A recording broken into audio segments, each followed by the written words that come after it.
It is day 2 at the 2025 Men's College World Series, the 75th iteration in Omaha, Nebraska. And today's special edition of the Connor Happer Show is powered by Access Bank, here for a reason, yours, and by Children's Nebraska. And on a day like today, where it is already 80 degrees, the 1620 The Zone hydration sponsor is Coke Zero Sugar. Is Coke Zero Sugar the best Coke ever? Yes. Take a taste. Josh Peterson, Matt McMaster. We got Josh Otson here. We got Peter Krenzer back in our 1620 The Zone studio. Executive producer Chris Prudon. We just saw Nick Grimm. Maybe Connor Happer will stop by. We definitely won't see John. John never comes over and talks to us low lights. Do you think Gary Sharp is going to come over and talk to us low lights? We'll see him at some point in time. We'll see Gary. I miss my partner. You do? You saw him yesterday. I know. I just missed the guy. We walked up and they were like, "Did Josh strangle you?" They go, Gary goes, "Josh is going to break you." Wow. I'm like, I don't know. Josh's a friendly guy.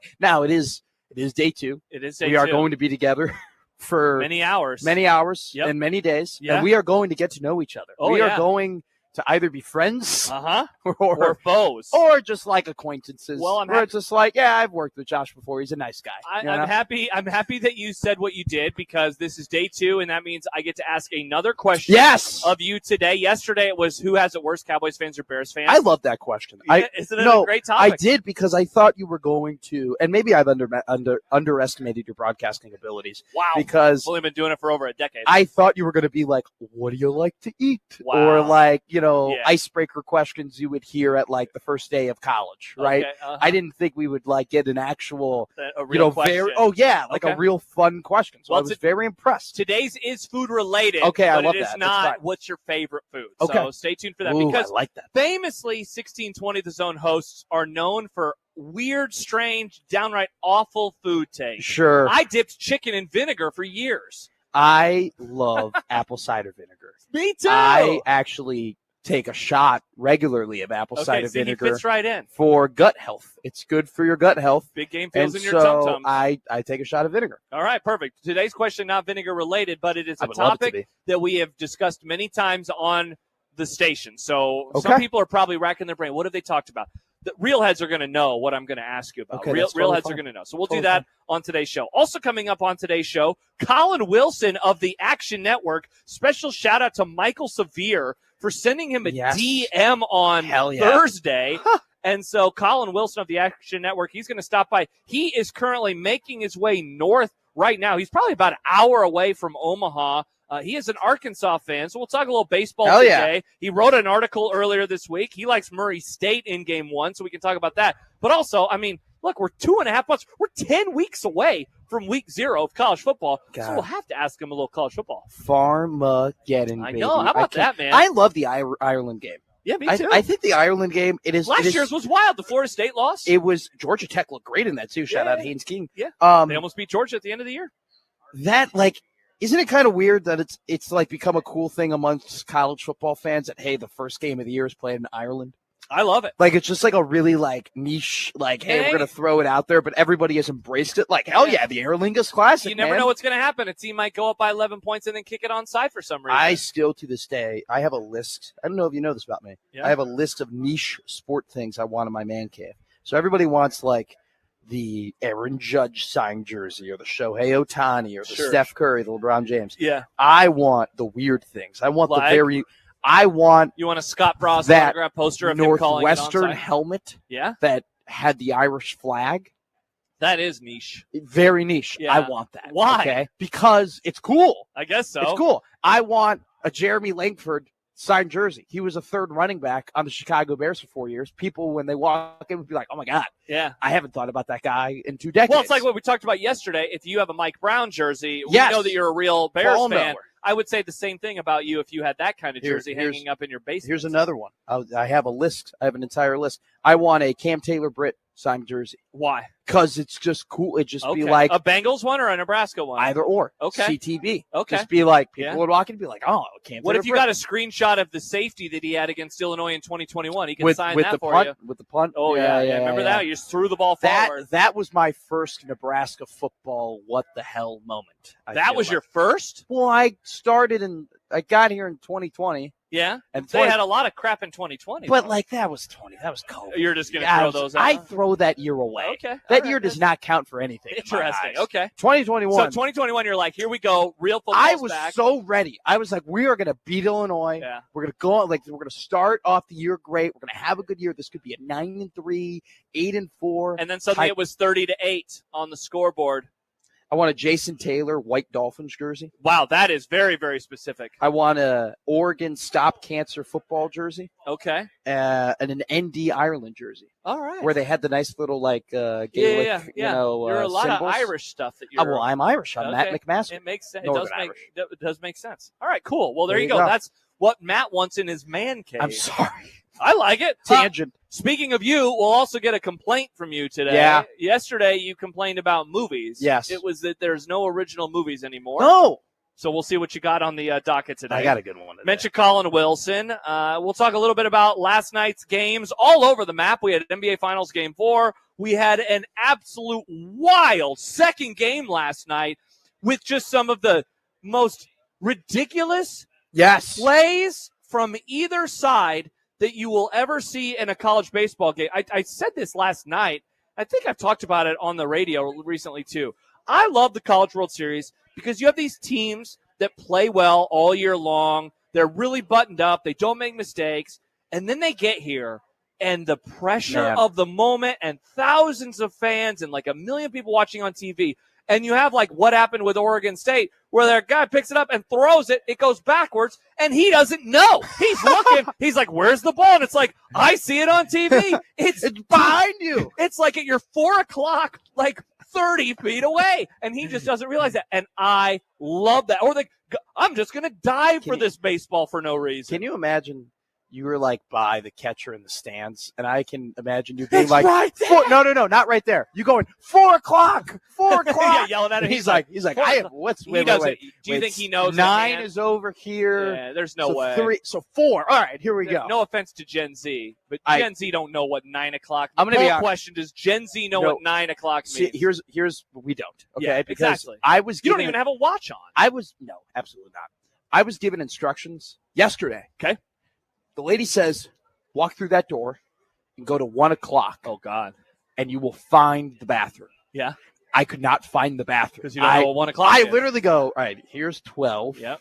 1. And then 1 would be here. It looks like you went to 2. And I was walking in that direction, and I did go to 2 o'clock. Yeah, I went right by it. I flew right by it. I go, whoa. I'm at the door. So then I turned around, and then I went back around the corner. And you found it? So we do not know. So the catcher's not going to know what 4 o'clock. He's going to be like, 4 o'clock? What are we doing? That was like 5 hours ago. I called white knuckle driving sports.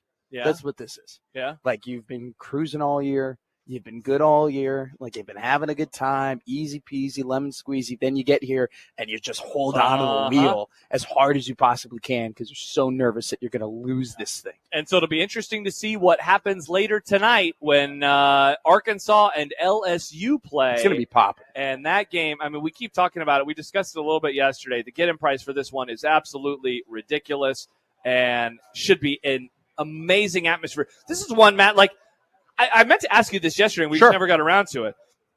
You in the College World Series, coming into this year, what was your relationship with it? Like, have you been here I've been before? Here twice. Okay. 2022. Okay. 2023. Okay. I was not here last year. Yeah.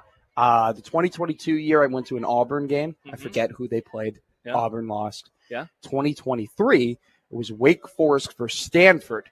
And if you remember that game, it had a 45-minute weather delay, and it never rained. Yes, I remember. There was never even a cloud. We love rain delays with no rain. It was sunny. We're huge fans of them. Entire time. Yeah. And that stadium turned into the biggest bar, probably in the state of Nebraska. Oh, yeah. People having a good time. Awesome. But I ask you that to say this. So that I've always noticed, because there have been times I interned at this radio station 20 years ago. Oh my God. And back then we were at Rosenblatt. And so one of the responsibilities of the intern was, remember we had to sit with the van and like the game would just air.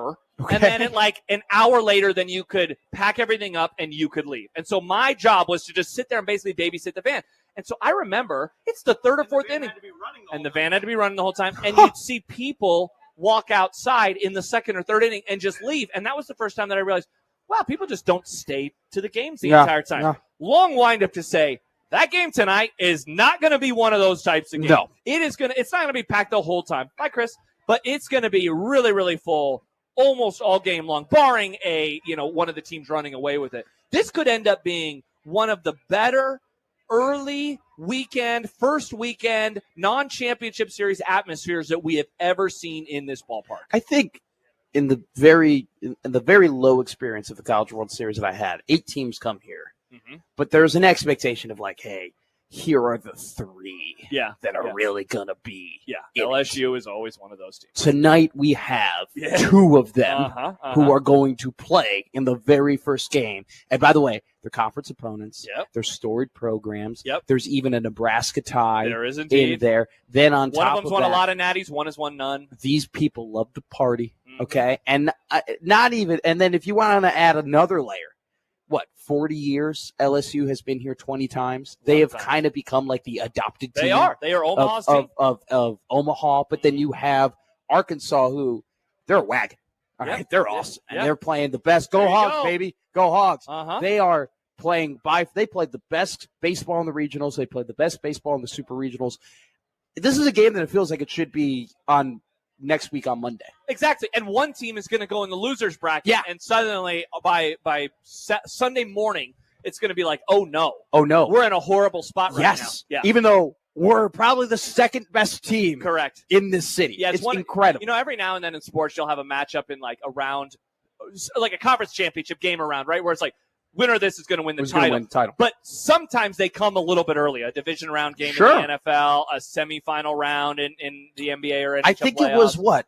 Didn't the Bills and the Chiefs play in the division round? That was in the divisional round, and I remember when the Bills lost, I thought they are like they would have won the Super Bowl if the 13-second. That was what, 3 years ago? That was the year that the Rams beat the Bengals. So it's 2021 season. So it's January 22. Yeah, I thought that. I thought if the Bills win that game, they win the Super Bowl. It's the first one I think of. Yeah, but exactly. This is another one. This is the same exact thing. And the loser obviously is not done, but they're going to have a long way to go if they don't get a win tonight. So we'll talk about all of that and more. But when we return, we'll talk a little about the NBA playoffs this hour. Hour 1 is presented by Union Bank and Trust. No matter where life takes you, you can always feel good about banking with UBT. Member FDIC, and a reminder that the special edition Zone Hotline is powered by the Sedoro Law Group. Your outcome depends on what you do next. You can send us a text throughout today's show. 402-951-1620 will be on until 12:40 ahead of Game 1 between UCLA and Murray State. So much more to come on this Saturday here on 1620 The Zone.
Josh Peterson, Matt McMaster, Josh Otson here at the Omaha Baseball Village, where Hour 1 is presented by Union Bank and Trust. No matter where life takes you, you can always feel good about banking with UBT, member FDIC. And a reminder that in 6 days, Country Fest is back at OBV. This Friday, OBV welcomes Walker Montgomery and special guests Casey Johnson, Kimberly Meyer to the Beer Garden stage. This is an all-ages show. Get your tickets at OmahaBaseballVillage.com. Special edition of the Connor Happer Show on this Saturday morning and into the early parts of the afternoon. We'll be off at 12:40 for a pregame of UCLA and Murray State. First pitch just after 1 o'clock, and then Matt and I will be back for a special weekend edition of Unsportsmanlike Conduct ahead of the big dog tonight. Arkansas and LSU will be on at some point until 5:40. One thing we did not tease in our first segment, Matt, was our college football summer school today. Biggest game of the season for Illinois, Nebraska, and Indiana. We're going via the odds, and so these are the 7th, 8th, and 9th place teams in the odds for who is going to win the conference. You are also promising a great stat, which I am looking forward to. That. I did digging. You did some digging. I did digging. I have no idea what the stat's going to be about, but I'm looking forward to it. I was contemplating whether or not telling you that I had the stat. I like it. But I'm more excited now for I the know, segment. exactly. I was, I feel like the art of broadcasting in a way is like knowing when to do a good tease. I like it. Knowing when to do a good surprise. Uh-huh. And I feel like this was a good tease. So we'll do that coming up in our next segment. But let's look back a little bit at honestly, we can talk about both games because a wild one in Oregon State and Louisville as Oregon State moves on to the winner's bracket with their 4-3 win, and a wild one in the association as well. I did want to start with this. The photo that is making the rounds of Stephen A. Smith playing solitaire. Okay. And, maybe it's a timeout, but I'll say this. Judging by the fans in the background who are standing, one man looks like he is biting off his fingers, not even his fingernails. Tells me that there might have been some action going on the floor. These NBA finals, we've had one dud, and that was game 2. Yeah. Otherwise, man, I don't care about the ratings. I've said that on the show. These games have been so great, and the pressure, I've seen a lot of people say today, Matt, is this a game that will haunt Pacers fans forever? Yes. They could have gone up 3-1, and I don't want to say unequivocally Yes. that they would have won the title. But, dude, I think that they would have won the title. And now I think all the momentum goes back to the Thunder. Let's talk about Stephen A. Smith real quick. Yeah, the solitaire. I love solitaire, by the way. I play it all the time. First off, great game. It's a great game. It's a great game. Classic game. It really is a calming game. Yeah. But then there is a point in the solitaire where you're like, okay, wait, I have too many moves right now, and I need to dial in here, and I got to make sure that I'm removing these cards and setting up new kings and whatnot. Nice. Great game. Yeah. Now. Yeah. Have you watched this? Have you watched First Take? Do you watch First Take? No. Oh, no. Okay. I watch not. First Take. Okay? Really? I do. You're on the air, so this means do you DVR First Take?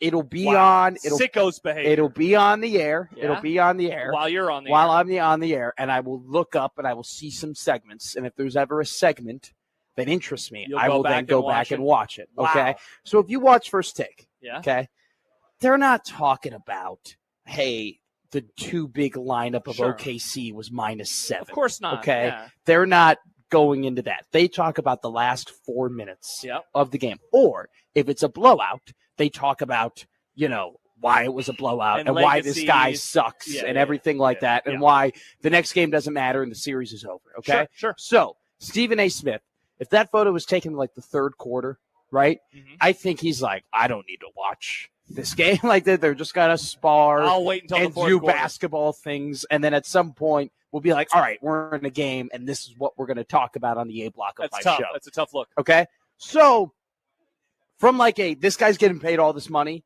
to be on ESPN and be the face of sport talk, TV. This is embarrassing. Yeah. But if you know the product, of course, he could do that. That's kind of what they do. Yeah. So it's just I wonder if he's good. That was my first thought. I wonder if he's a good solitaire player. You think so? Do you? I bet he is. Do you think he has screenshots from Matt, his best games, and you go back retroactively? Was this taken in Game 4 of the 2014 NBA Finals? Here's why I think he's good. He's playing it during the NBA Finals. There's no telling how much practice this man gets in during games that don't matter in January. Exactly. Yeah, he's playing all the time. What is he doing on the set of First Take? I'm in February. I bet that's what when nothing is going on. I would say during commercial breaks, I probably play a game of solitaire at least once a week. If there is like a commercial break, especially if John is gone. You do? I do. During a commercial break, like once a week. Okay. I'll just be like, John's gone. There's not a conversation happening between Nick and I. Sure. I could, because I usually knock out a game within a minute or two. And so I'm that's impressive. I can play a game of solitaire. I would love for Stephen A. Smith to get on First Take today and be like, by the way, I'm like 137th in the country. They have to acknowledge this, right? 1,000,000%. They have to. This is a bad look if they don't. If anything, I think they should lean into it. I would, if I were him. I think he'd be like, they come back from break and he's playing. I play solitaire, and I'm better than all of you at this job. Tyrese Halliburton couldn't play solitaire. Far superior men have come after me. So we've gotten 5 minutes in, and we haven't even mentioned the game, which is sad because it was a really, really good game. It's incredible that this might be the best combination Stanley Cup final, NBA final ever. I don't know if there's ever been a combo of like these two finals going on. Both of them are 2-2 now. And they're both high-quality games. We've had 2 overtime games in the Stanley Cup, or we had 3 overtime games. Three overtime games in the Stanley overtime Cup, games. And one blowout. And we've had 3 close games in the NBA Finals and one blowout. And they've been all 8 games, so 6 of the 8 games have been incredible. And yet this is going to be the least watched for both of them, which is crazy. Yeah, if you're a sports fan, you should enjoy it. Josh, we're going to find out who the sports fans are. Yeah, I'm going to be honest with you. We're going to find out who likes sports and who don't like sports. Seriously, because it's like if you like sports, you are fine dining on the hill. You're eating grapes and cheese, and you're being like, this is incredible. So last night, we do not have a 2 TV setup just yet in our basement. That is going to be a fall project because we're going to actually have a 3 TV setup because we're going to get a couple and we're going to mount them above our TV. I'm going to tell you right now, that third TV, game changer. Yeah, it's going to be awesome. And so I can't wait. I've had it before. We just don't have it set up just yet. And so last night, as Michael Severe, as the baseball gets wonky, as the basketball gets wonky, I'm like, rats, my computer is way too far away. Sure. So I open my phone and I'm watching like I'm a Gen Zer. I'm watching a game on my phone. Look at Sheffield over there. I'm just naming older players. Yeah. No, he did this is Sheffield. He does this. Can you do the Kipnis? Do you know the Kipnis? He does it. Jason Kipnis. What about who was this? Was this Kevin Youkilis who would do the? Yep. No, look at this. Michael Severe with baseball. Can you do the Jeff? Can you give me your Bagwell? Can you give me your Jeff Bagwell? I got muscles.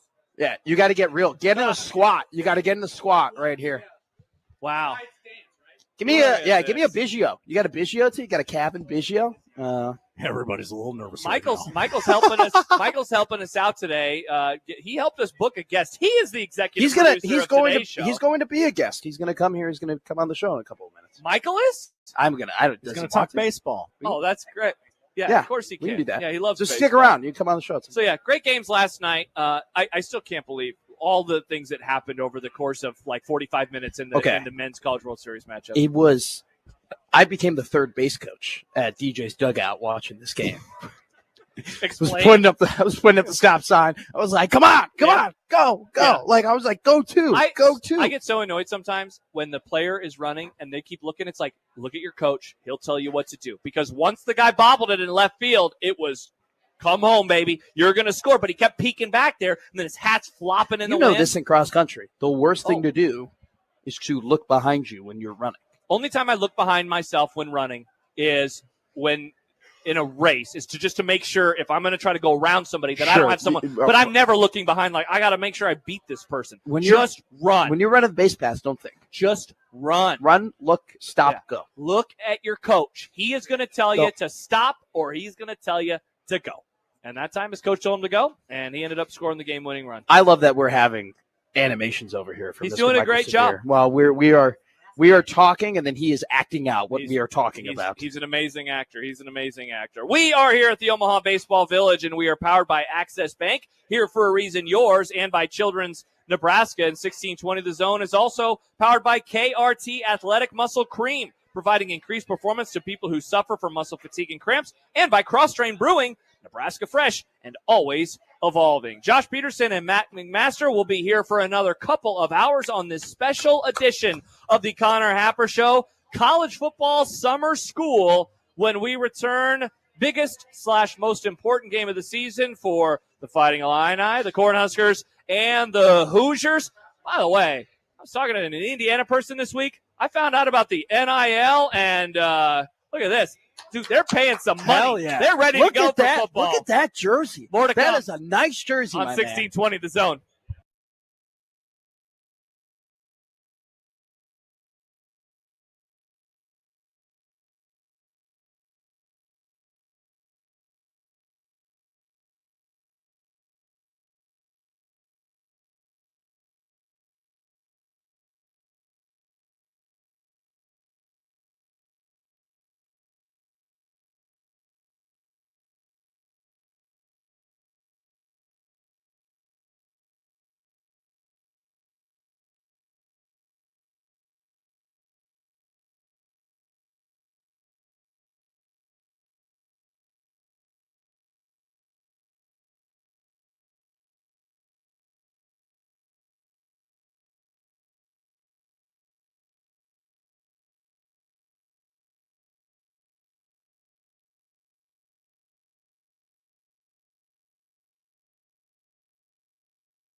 Josh Peterson and Matt McMaster, as Hour 1 is presented by Union Bank and Trust.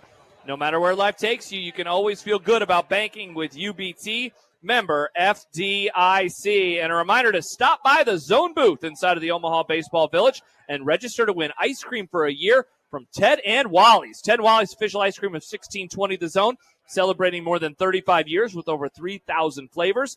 Benson, and the Old Market, Omaha. It's great having Michael here because I've just done 2 reads that I hear his voice on the commercials for. I did the tape, and then I just did the ice. Shout out me. I let Michael borrow my folder in order to record everything. And yeah, he just took over. He just took over my folder. One day, I went into my folder. We have like on the hard drive. On the hard drive. He meant like a Manila folder. He's like, I'm like, why would Michael need a Manila folder? Inside baseball here, we all have like personal folders. Michael doesn't have one anymore?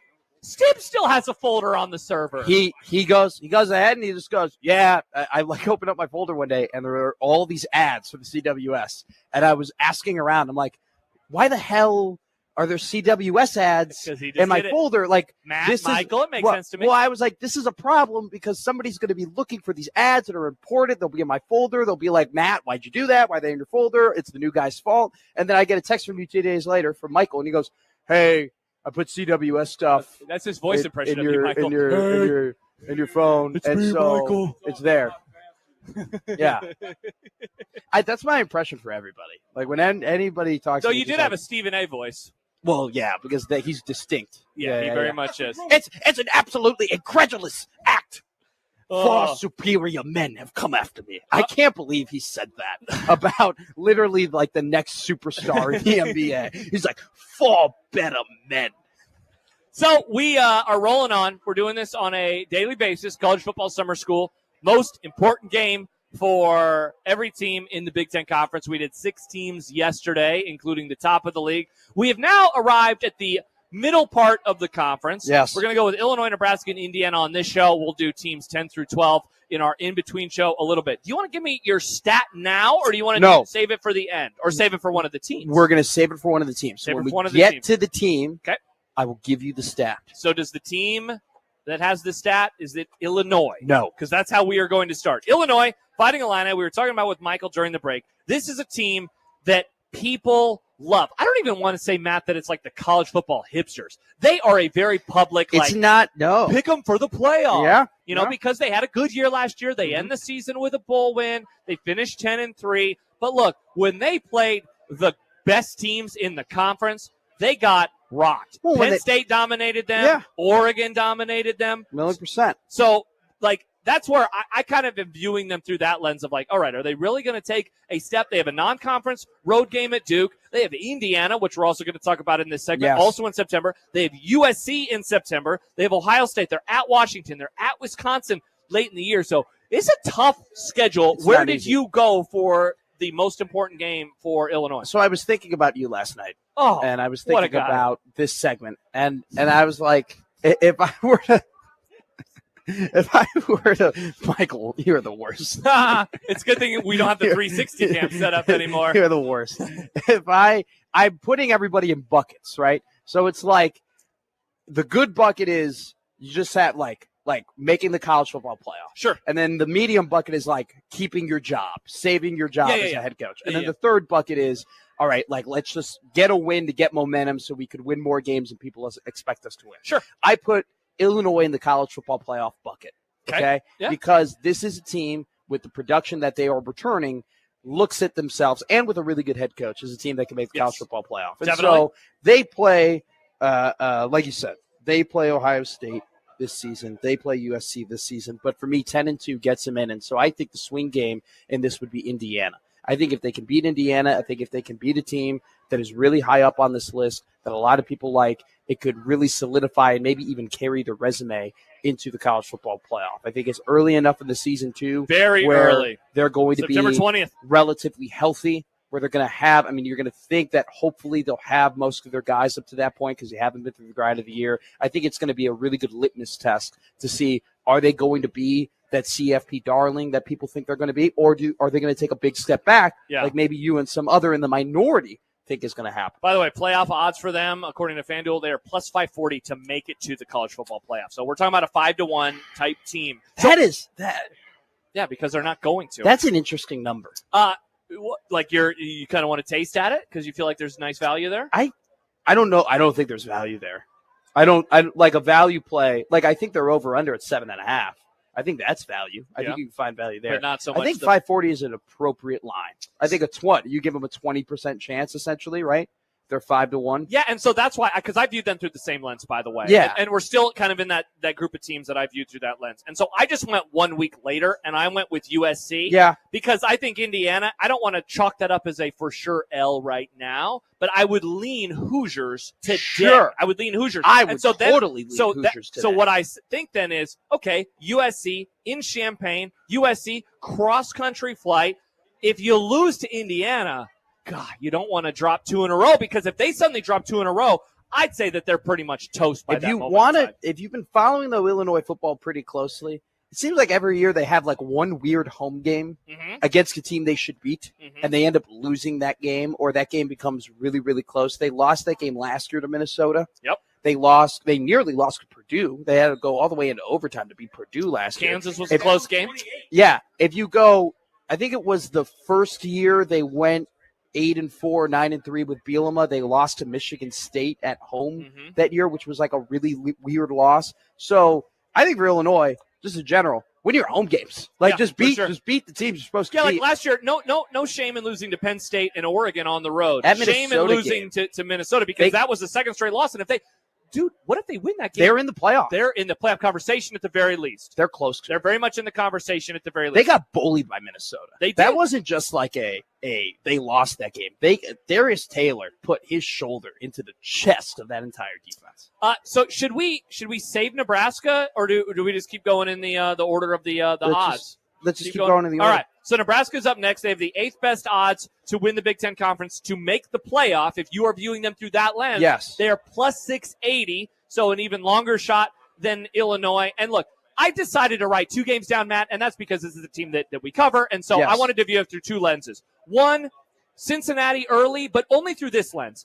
If they lose, it is suddenly the most important game. Okay. Sam McEwen's written about this. I talked about this a lot with games like Illinois in 2021, where I viewed that all offseason. If they lose this game, this season is going to go sideways, and it did. I think you say the same thing about Northwestern. But I would agree. But I would not say if they win the Cincinnati game that it is also this game changer. So I'm viewing it through that lens. But the other game that I think if they do win it, it portends for good things happening is Minnesota. Yes. So those are the 2 games that I wrote down. They've only beaten Minnesota 1 time since 2017, and that was, oddly enough, it was Scott Frost's first win as a head coach at Nebraska. They scored over 50 points against them. Yeah. That's the only time they've beaten them, though, since all the way back in 2017. They've lost, and they've gotten boat raced in some of these games. If they beat Minnesota, it really is an indication to me that things are changing. You think so? They are going in the right direction. Because, I think we're too early in the process to be all right, they should beat Penn State. I just don't think that, Penn State is just too damn good. And maybe we're too early in the process for Michigan at home too, because I do think that Michigan is going to be better.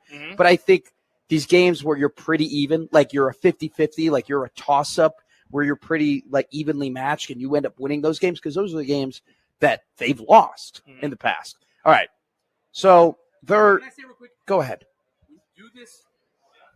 Do this exercise with the 3 teams in a row. Do the exercise with the 3 teams. There you go. Do the exercise with what's the toughest 3-game stretch. You do that 3-game stretch, do that which really defines a lot of times a team's the way they end up. Sure. Look at the toughest 3, and sometimes it'll be an easy game in there for them. For Illinois, for example, Purdue was in there, but that 3-game stretch though, that's the one that I would look at. Okay. A lot of times. This season for me is a season of trends for Nebraska. Okay. If you look, there are a lot of trends that they're trying to break. You brought up one of them already. They haven't beaten Minnesota since 2017. They've never beaten them in Huntington Bank Stadium.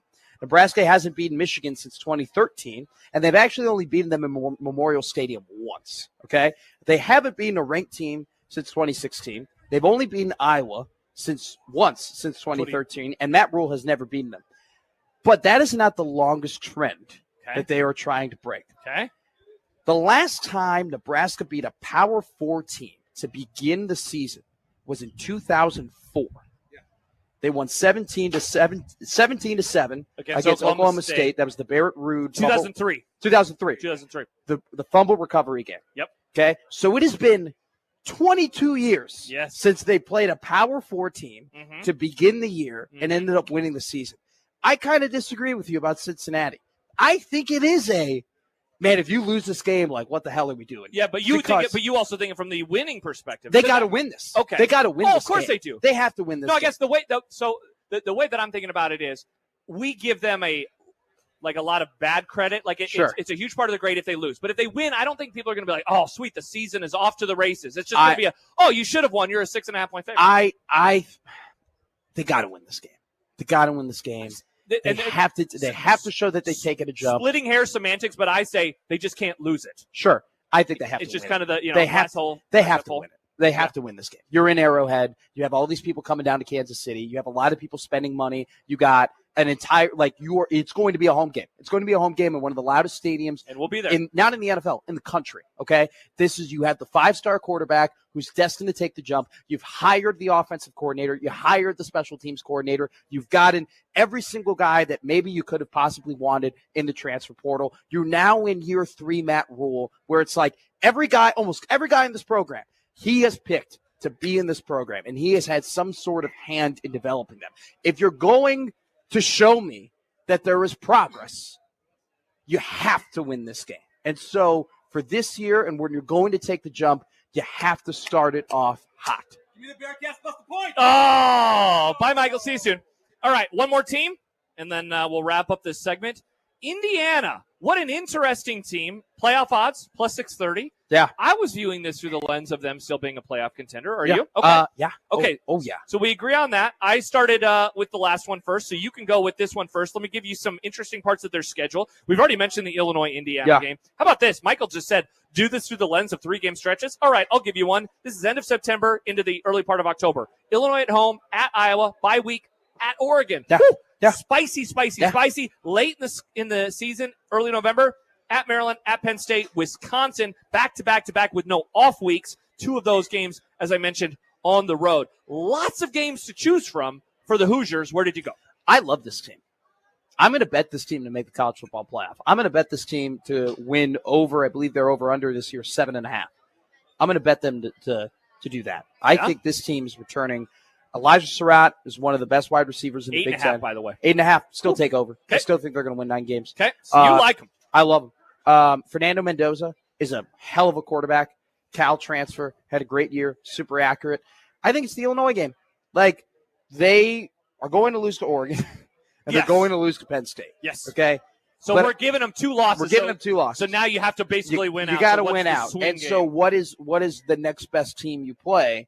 It's, in my opinion, Illinois at home early in the year. I think they'll have outside their 3 toughest games, it's really not that bad of a schedule. Michigan State is beatable. UCLA is beatable. Maryland is beatable. Wisconsin will be beat up by the time they play them. Purdue at the end of the year. And then they have, Indiana State and Mary's Seat of Wisdom of the Blind, in their non-con. They're going to rip through their non-con, and then Illinois is going to be a challenge. I think they're going to have a worse record this year, but they'll be a better team this year than they were last year. So we had pretty much the same thought process. We're going to disagree yet again, though. Wow. And that's just because I'm just going 1 week later, and I'm going with the Iowa game on the road.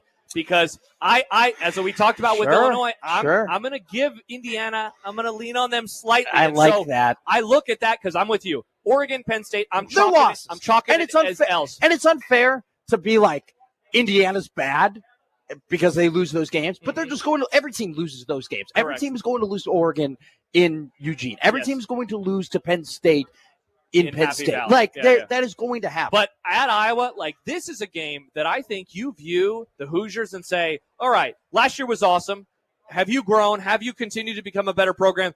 Going to Iowa, as we talked about yesterday with a couple of teams, it is not a joke about going there. Now, thankfully for them, that game will not be at night. It's either going to be at 11, 2:30, or 3. So we know that for sure because I believe that's Iowa's homecoming game. So we know that about the Iowa Hawkeyes. And so, this is a real game to show true growth under Cignetti. I appreciate you because I'm picking the next best game and you're picking the trap games. And that is a trap game. That is the alt because Iowa ain't great. Iowa ain't bad though. Nope, and that defense would love to beat up Indiana's offense, wouldn't they? You have been telling people, and I will never disagree with it. I feel like we don't talk about Kinnick as if it's like this big, home field advantage. It's tough to play there. It's tough to play there. By the way, had a conversation with somebody earlier this week. I'm hearing close to $30 million combined with rev share and NIL for the Indiana roster in 2025. Close to $30 million. What if Indiana became a football school? It'd be pretty interesting. Football, rising tides, lifts all boat. If they get good at football, that means more money, which means they can do whatever else they want with basketball. Kurt Signetti, what a hero. Fascinating team. I love him. I know a lot of people hate him. I love him. He is a whole lot of fun. We will do 3 more teams in our in-between show later on. We'll be looking at Washington, Michigan State, and Minnesota. So we still got some really interesting teams. Yeah, it's going to be before weird. we get to the true dregs. This special edition of the Do we have to do Purdue? Do we really have to? We have to. The special edition of the Connor Happer Show has a special edition Zone Hotline powered by the Sedora Law Group. Your outcome depends on what you do next. And we here are powered by Access Bank, here for a reason, yours, and by Children's Nebraska. We wrap up hour number 1. Next, Josh Peterson, Matt McMaster. We got Josh Hodson. We got Peter Krenzer back in our Zone studios. Join us the rest of the day here on 1620 The Zone.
Finishing up hour one here at the Omaha Baseball Village, presented by Union Bank and Trust. No matter where life takes you, you can always feel good about banking with UBT, member FDIC. And a reminder that the 1620 The Zone hydration sponsor is Coke Zero Sugar. Is Coke Zero Sugar the best Coke ever? Take a taste. Eric Sorensen's going to join us at the top of the hour. Hell yeah. D1Baseball.com. We will look ahead to the matchups today, especially the one tonight. Was just talking with one of my running buddies, Blake. And him and his wife, Jensen, they are getting ready for both games, but they are jacked for the one tonight. Let me tell you something right now. Yeah. These SEC people are here. Oh, yeah. All right, They're ready to They're go. walking around. Go Tigers, go Hogs. I love the official SEC uniform is out. We have the polo with the shorts with the nice croquis. Everybody's wearing them. Yep. It's incredible. I'm not going to act like I'm not wearing them. I'm wearing the same exact thing right now. It's an incredible uniform. These people it's building up a little, very slowly. We're getting more and more people walking by, getting more and more people excited about what might be probably the best. Maybe this might be the best day out of all the College World Series days. And we haven't even mentioned Murray State and UCLA. Correct. That's going to be a hell of a game as well. Yep. Look at this. Should be awesome. Things are flying everywhere right now. Wind. Excitement. Even the signs are excited for this one. So we'll talk about all those games with Eric in just a few minutes. All right. We are getting to know you. We are all getting to know you. You know, people are dipping in and out. They're in their cars. They're like, whoa, local sports talk at 10:54 on a Saturday. They must be committed. Oh, we are very committed. So yesterday I asked you, who has it worse, Bears or Cowboys fans? Today I ask you this, and I said I got a food question for you because we love talking about food and we love having bad or sometimes good food takes on 1620 The Zone. How do we feel, Matt McMaster, about turkey at Thanksgiving? A hot button issue over the years here, especially on the Grum with John and yours truly. It needs to be there. It needs to be there. But I don't love it unless I absolutely douse it in gravy. Okay? Interesting, because you're acknowledging that turkey is a inferior meat.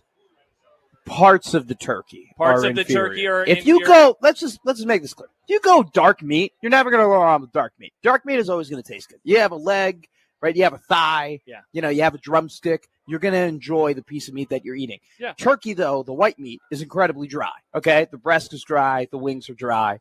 It needs a lot of help. Yeah. That's tough. That's a tough look. I don't. This food is good if you do a lot of other things to it. I don't eat it at Thanksgiving. Okay, Well, we have a prime rib.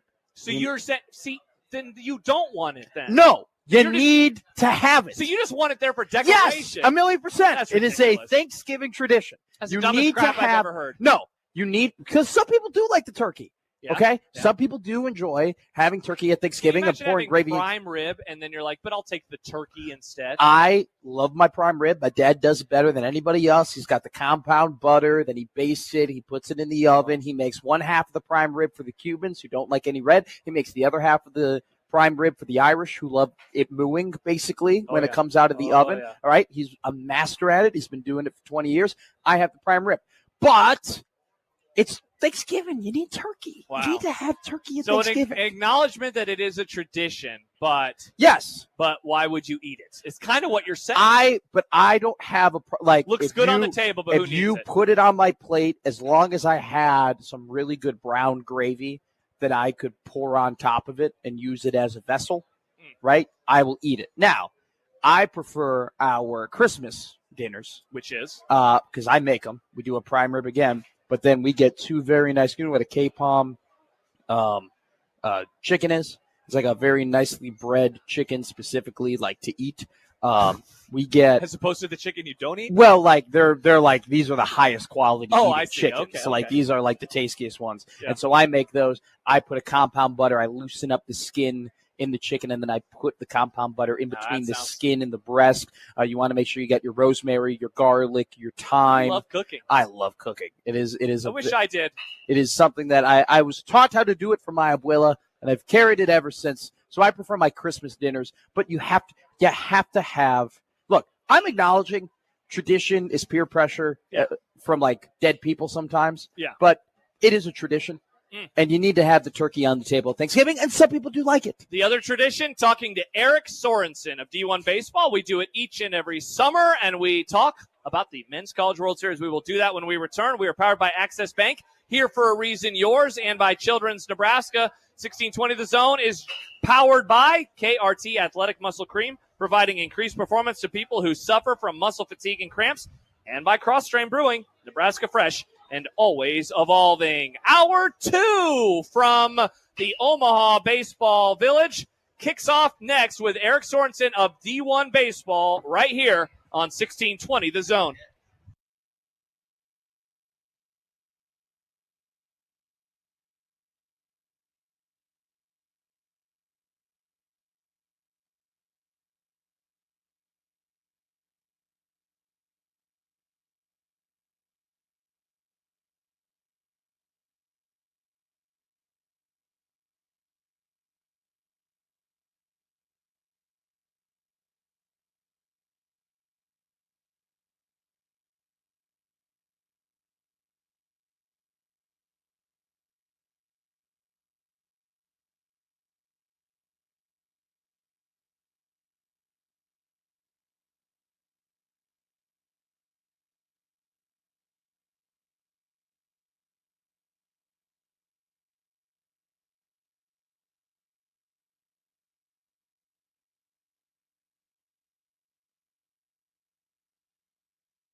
Hour number 2, presented by Nebraska Medicine. Join our team at nebraskamed.com/careers. And the special edition Zone Hotline is powered by the Sedora Law Group. Your outcome depends on what you do next. An in-person hotline, because our dear friend Eric Sorensen of D1Baseball.com and the most famous person to send us One Beer Friday photos is here in the building. Eric, what's going on, man? Yeah, I think I sent one from Montreal when I went there, and didn't I do one from London too? I went to London for the first time. Wow. I think I did just to brag, just to make you guys jealous. I'm a jerk. International One Beer Friday. Uh-huh. That, Peterson. Eric, how you doing, man? Good, man. Good. I think, like Matt told me right before we went on air, I'm doing great. College World Series is great, but it could be 10 degrees warmer. I'm sorry, cooler. Cooler. My bad. Yeah, it'll be 10 degrees warmer, I think, on Sunday. So just stay tuned for that. You need one of those helmets, right, that's got the fan and the little mist coming into your face. That and where you get 2 beers with a tube, and then I'll be cooled off completely. That'll be perfect.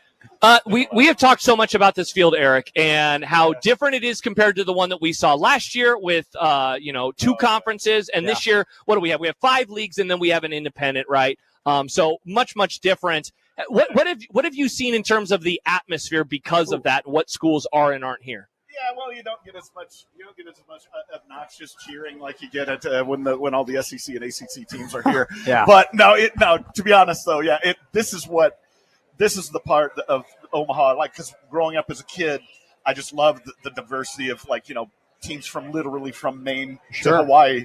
I just love that part about it. So that's kind of what I grew up with. So last year kind of bored me a little bit. Yeah. I have to admit. This year's more exciting. And I'll correct you on one thing. There's 3 Pac-12 There teams are here. 3 Pac-12 teams. Yes. No, but yeah, it's really great to see the West had such a good season this year and sent a couple of representatives from out there. Even though they might not have as big of a fan following, it's still cool to see teams from out there make it this year.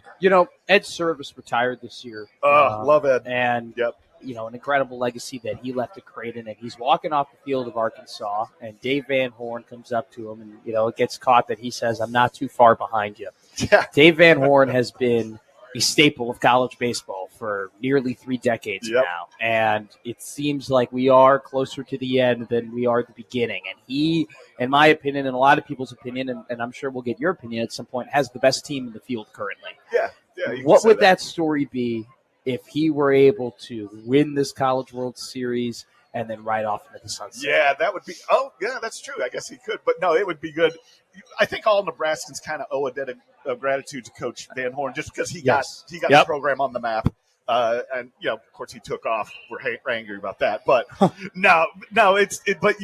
I think he's people here like him a lot, and it would he doesn't need anything for his legacy. He's done enough to me.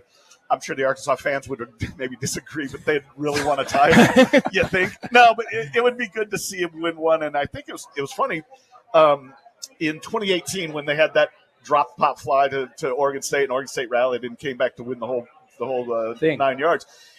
He said at the post-game press conference, he goes, "Oh, we'll be back and we'll win this one of these years." And you kind of got that feeling of, "Oh, of course they will. It'll happen sometimes." Yeah. Well, it's not easy to do, and now it's been 7 some odd years since that happened.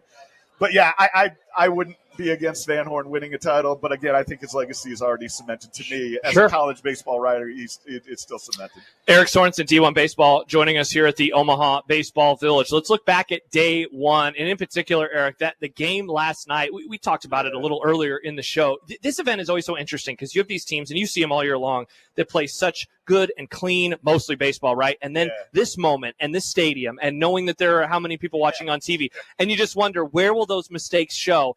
And we saw Oregon State make some of them late. Now, ultimately, they're able to overcome it, which I guess says something about them. But what a wild finish it was in their win over Louisville last night.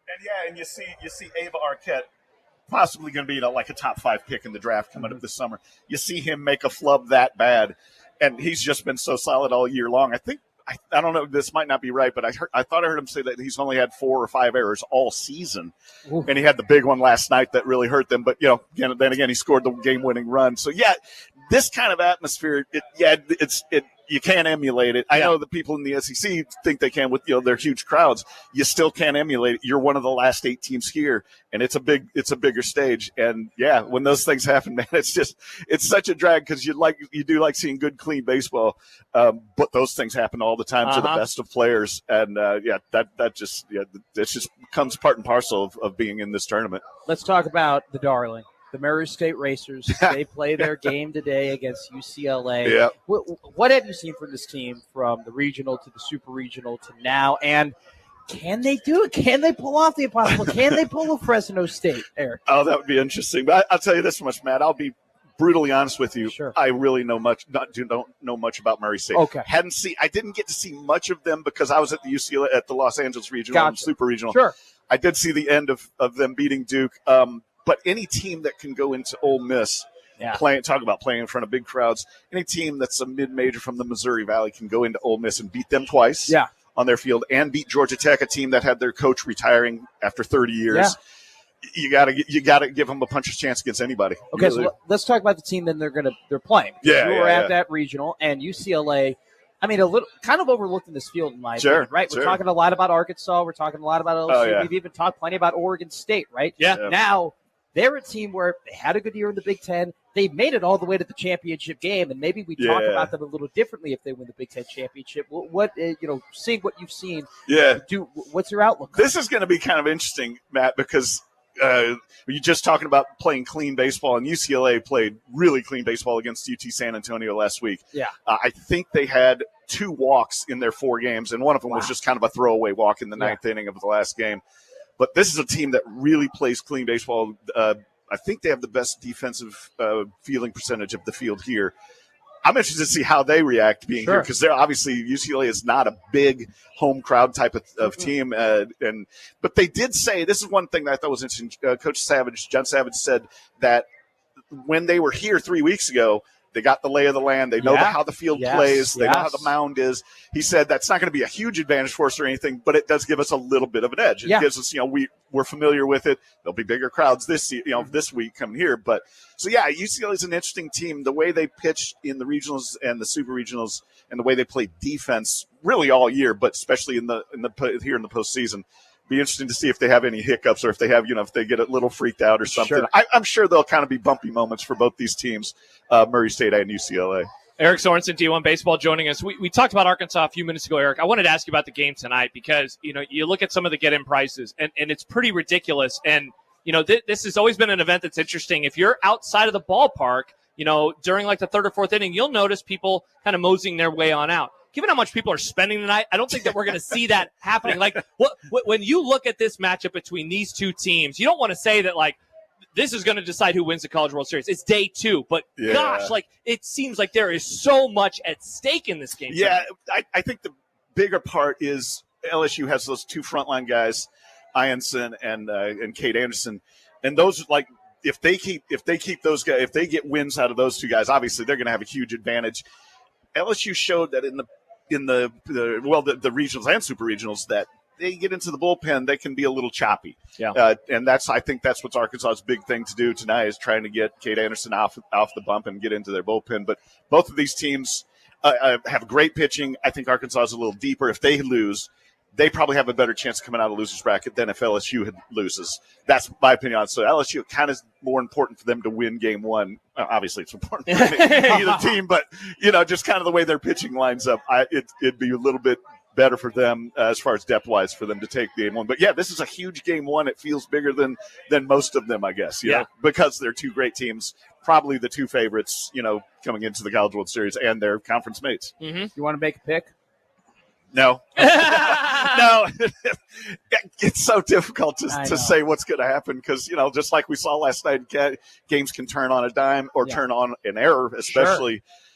I like LSU just a skosh with Anderson on the mound. Now, both him and Ianson got a little dinged up in the Super Regional against West Virginia, and I think Arkansas's hitting is better than that. So, hard to pick, but I'll go with LSU just by, the barest of degrees. Should be a whole lot of fun. Eric Sorensen, D1Baseball.com. Eric, always a pleasure to get a chance to talk to you early on in the series. Yeah, and thanks for my appearance fees. I appreciate it. Yes, the check's in the mail. Stop by the Zone booth inside of the Omaha Baseball Village and register to win ice cream for a year from Ted Wally. Thank you so much, my friend. Ted Wally's official... Yep, 10 Wise official ice cream is 1620 The Zone, celebrating more than 35 years with over 3,000 flavors. Benson in the Old Market, Omaha. We have Colin Wilson coming up at the bottom of the hour. So much more as we get ready for the games today. It starts in under 2 hours right here on 1620 The Zone.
Josh Peterson, Matt McMaster. We got Josh Otson here. We have Peter Krenzer back in our zone studio, and this hour is presented by Nebraska Medicine, Fred and Pamela Buffett Cancer Centers. Get a second opinion at nebraskamed.com/cancer. And come by the zone booth at the bullpen inside of the OBV and register to win a 1620 The Zone prize pack of KC Royals porch tickets and ice cream for a year from Ted and Wally's 13th and Mike Fahey. My mom texting into the Grum. Whoa! Josh's hat and jersey are sweet. Go Braves. She also adds, love your shirt. We will be stopping by Baseballism, I believe, today, saying hello to our great friends from Baseballism. How about me, Mrs. Peterson? She doesn't really care about what you're wearing today, Matt. Wow. Tough look. Am I just ugly? Did your mom call me ugly? No, I think I like your polo. That's a good-looking polo. Wow. I need to get new polos. None of my polos fit anymore. I'll tell you, one of the greatest investments I've ever made is just buying a lot of polos. I have like 13 of them, okay?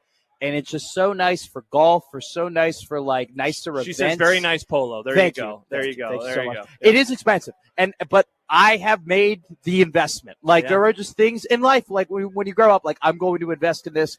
I've invested enough in polos where I'm like set for life. Like I really don't, unless you gain or lose weight.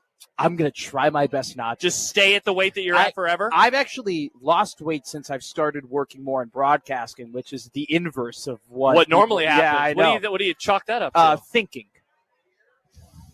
I've just been thinking more. Burning calories by thinking? Yeah. Stress. I mean, they do say, I was going to say, stress. First of all, when Michael gets back here, he can tell you stories about when he started his show with the World Herald. He lost like 30 pounds or something like that because he was just so stressed all the time. Take it. So there you go. Buckeyes, right? That's I decided recently. I'm a panderer, right? I'm going to pander. I decided recently that that's the team I actually hate the most in college sport. Well, college football. I don't really? Oh yeah, I can't stand them. Why?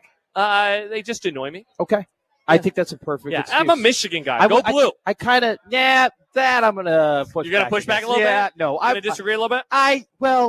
You were born and bred in the AFC East. I'm born and bred in the NFC East. NFC East. Yeah. NFC North. Yeah. I hate everybody. Yeah, all right? sure. Everybody can get it. That's how John is. John is that way with every baseball team that is not the Cubs. See, he has zero appreciation and enjoyment for other people's success, which is why he hates Shohei Ohtani so much. Okay. Because Shohei's great. I don't get that. Like I don't give a damn about the Arizona Cardinals. I couldn't care less what they do or what they don't do, just as long as they don't beat my team, right? Yeah. Now, I have adopted second teams within my sports that I like. Oh, I hope they win. Like I do, like the Boston Red Sox. Yeah. Like I hope they won on a walk-off last night in extra innings. Saw that. Baseball. Well, after Aaron Judge hit one of the farthest baseballs I've ever seen in my life. He launched that thing over the monster, and it went out of the ballpark. It might have hit the sicko sign. We were at DJ's dugout, and we were just, like, hanging out watching. And my buddy, like, was watching the only guy who could see the Yankees-Red Sox game out. He goes, whoa! And, like, when Judge hit it, and so we all turn around, and we're all looking, like, to see the home run, and then we just see the close-up of him, like, bending down to get the ball and lifting it out, and we were, like, shocked. We were like, that went 1,000 feet. Yes, like, it went so far. It was a great – I know we talked a little bit earlier about the end of Game 2 yesterday here. We talked about Game 4 of the NBA Finals. Like, you had that going on. Like, it was quite the night for sports. We've had a pretty, like, banging summer for sports and, like, / spring. Like, it feels like we are in a good, like, stretch of weekends where it's like not only do we have games, but they've been, like, really good games and fun games and competitive games, like, across sports. I became a NASCAR fan. That's dumb. I need something on Sundays. Like, my body doesn't know how to not function without having something to watch on Sundays. Yeah. And so I've just... Movies? You could watch a movie? Odson could give you a recommendation of movies. Josh and I have already had this convo. Matt McMaster watched sports. He's like Happer. Doesn't watch shows. Wow. Now here's my thing. I go to movies, but in the movie theater. Yeah. I don't do. So you're not going to pull up Netflix and say what's streaming. If someone goes, oh, this is a great movie, it's on Amazon Prime. You're saying no thanks? No, I'm not going to watch it. Really? I get too distracted. I can see that. I get on the phone and I start, What if you put your phone in like a different room? You put it in the bathroom. But I go to a movie theater. And you have to keep your phone in your pocket. Bang. Yeah. So I'm in it. Like, because I have movie theater etiquette. This isn't a Matt Mick complaint, but it's gone out the window. Oh, it's pretty terrible. Everybody's using their phone at the movie theater. Everybody's texting everybody at the movie theater. Your brightness is all the way up. Dude, yes, if you're going to do it, which you shouldn't. You shouldn't. But at least turn the brightness down, for God's sake. Or put it on. There's a mode on your phone. It's like a nighttime mode that automatically makes it so it's like easy on your eyes and not a lot of people can see it. Put it on that mode. It's not that hard. Don't pull your movie phone. And then like these, oh my God. Did you see this Minecraft BS? The movie? Yeah. Well, like I know that people like it. The chicken jockey when they would freak out and throw everyone the yells at everywhere. Yeah. To be fair, I'm like, I don't want to go see that movie. That seems like that movie is made for that kind of garbage. That infuriated me. Did you go see it? No. Oh. But just hearing about it infuriated by the fact that it was viral to just be completely disruptive and rude at a movie theater. Interesting. Let's be nice. Let's have some movie theater etiquette. Not a bad idea. Etiquette. We're losing etiquette every day in this society. Every day. You're not wrong. And I feel like the two things that we need to keep most sacred is the golf course and the movie theater. Interesting. Let's just make sure we keep those two, because selfishly, those are the two things that I love the most. Not terrible takes. By the way, we got a text about 25 minutes ago from Bruce. Who writes, Chef here, McMaster sounds like he knows what he's doing. Wow. That is the first time anyone's ever texted that. Bruce said the same thing about my wife, because he knows how she cooks and and she is a great cook. And he was like, she knows what she's doing as well. So I'm telling you right now, your friend is compound butter. Okay. Yeah. And people don't make better food than you. They're just willing to use more oil. Interesting. That's just kind of how I view it. They're just willing to put more butter. They're willing to put more olive oil. They're willing to put more salt. Was it you or was it Michael this week that was talking about seasoning? Was that Michael that I think it was Michael. Yeah, I think it was Michael. If you go to someone's house and they serve you a dish, you don't want them to have to add salt to it. You want it to be seasoned properly. My dad has been doing this his entire life. Before he even eats what is on his plate, he grabs the salt shaker. Yeah. And I heard about this company, and I bet multiple people do this. Sure. But they interview you, but it's like there's lunch, and if you grab salt before you taste the food, they're like, we don't want this person because they need to try the food. And I heard that, and I was like, interesting. So now whenever I eat food, I always eat it, and then if it needs seasoning, then I season it. Just in case someone's watching me and they want to hire me for $1 million a year. Except for soups. Because if someone goes, freshly cracked pepper, you're gonna take it every time. Yeah, of course. Like I'm a sick. I do love putting extra or some fresh cracked pepper on my Caesar salad. I think fresh cracked pepper is one of the most underrated smells. Yeah, because it's a good smell. It's a great smell. Yeah, that and it's a weirder smell, like that and the mowed grass. Like a lot of people are like, I love mowed. Do you like mowed grass? I've never mowed. You don't know what it smells like, though? Not really. Okay, well, I'll invite you on over, and you can stop by next time. I've never mowed in my entire life. The lawn is mowed. You've never mowed? Ever. Wow. Never once have gotten a lawnmower or anything like that. Now I know mowed for the first time when I was like 12. I know the Midwestern folk listening to the show just went like, oh. I mean, you are from Chicago. Did you just not have a yard? Or was your dad the mower? Or did you guys hire people? We hired people. You hired people. Because we had. That comes from means. Well. Shout out to the McMasters. We are, you know what? We're not going to get too deep into it. We had connections. We had connections. What does that mean? Trade. It was trade. Okay. You gave them takes and they gave you a freshly mowed. We gave them mowed. things and they went and mowed our lawn. Is this talking about drugs? What do we think he's talking about over here? No comment. No comment. Interesting. Wow. Okay, that might come up in a future segment here at the Men's College World Series. We're going to talk to Colin Wilson in a little bit. We have a bunch of things that we have had planned the last couple of days that just keep getting moved to. Do you know why? Because we're vibing. There you go, dude. The atmosphere here today. Friday game 1. It's always good, but man, when you get to that first weekend day before the first game of the day.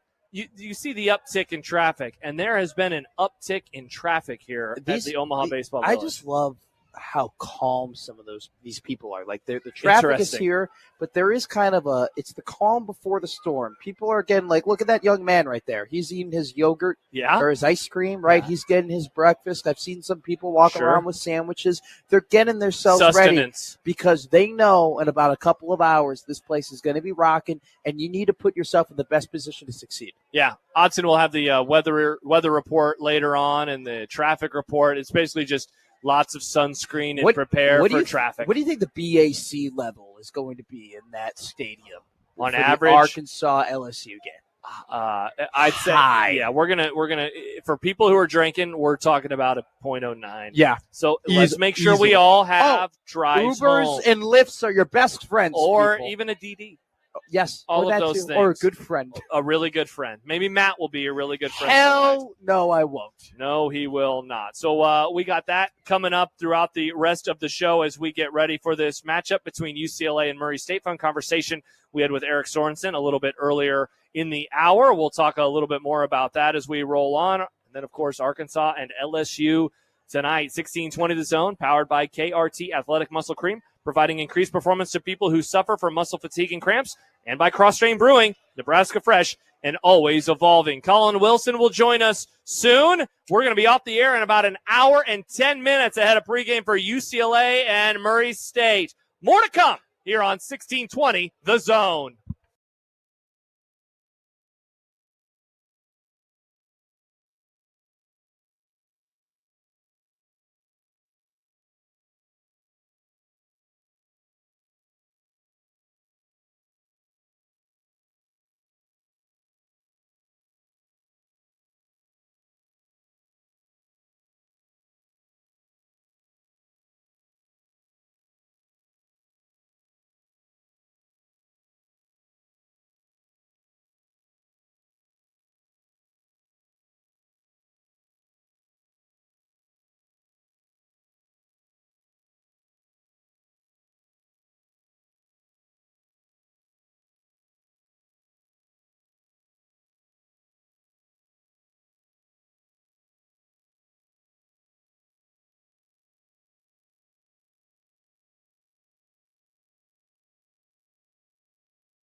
Hour number 2 here, presented by Nebraska Medicine. Join our team at nebraskamed.com/careers, and we are powered by Access Bank, here for a reason yours, and by Children's Nebraska. So happy to have in person from the Action Network. It is Colin Wilson, who is in town for the games, with a lean towards the game tonight, especially. Colin, how are you, man? I am doing great. I went to Kansas City last night, saw Alex Gordon get in the Hall of Fame for the Royals.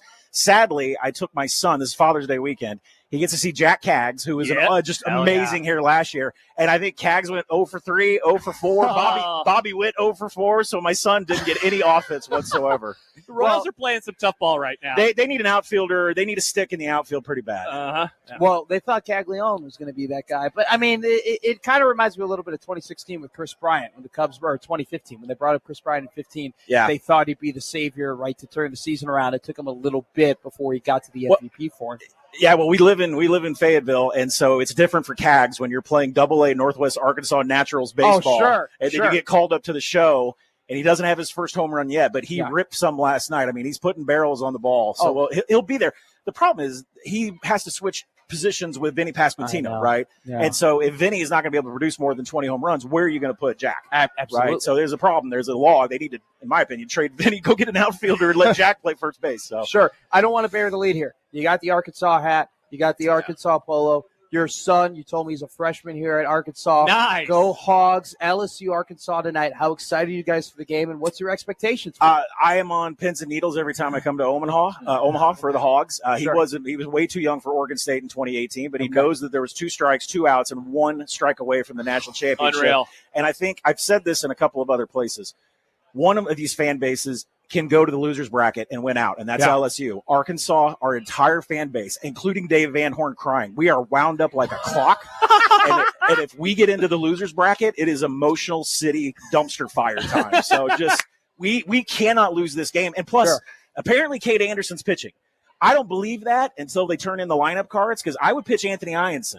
Right? I mean, we can talk about that if you want tonight. Sure. Anthony Ianson dominated us on the Saturday game in Baton Rouge, right? I think he went 7 innings, 11 Ks, no earned runs. Cade Anderson, the lefty, right? We tore him up for 3 earned runs, just batted him all over the place on a Friday night. But Zach Root got taken deep by the LSU DH, so that went to extra innings. We hit Cade Anderson. We can't hit Anthony Ianson. I am shocked if Jay Johnson goes with Cade. And in the gambling market, for everybody listening and wanting to place a wager, Anthony Ianson projects 40 cents more than Cade Anderson. Really? So the number should be minus 115. It's about minus 125 out there in favor of Arkansas. Sure. Yeah. If they announce Anthony Ianson about an hour before the game, that number should be LSU minus 130. So from a gambling standpoint, and you never know.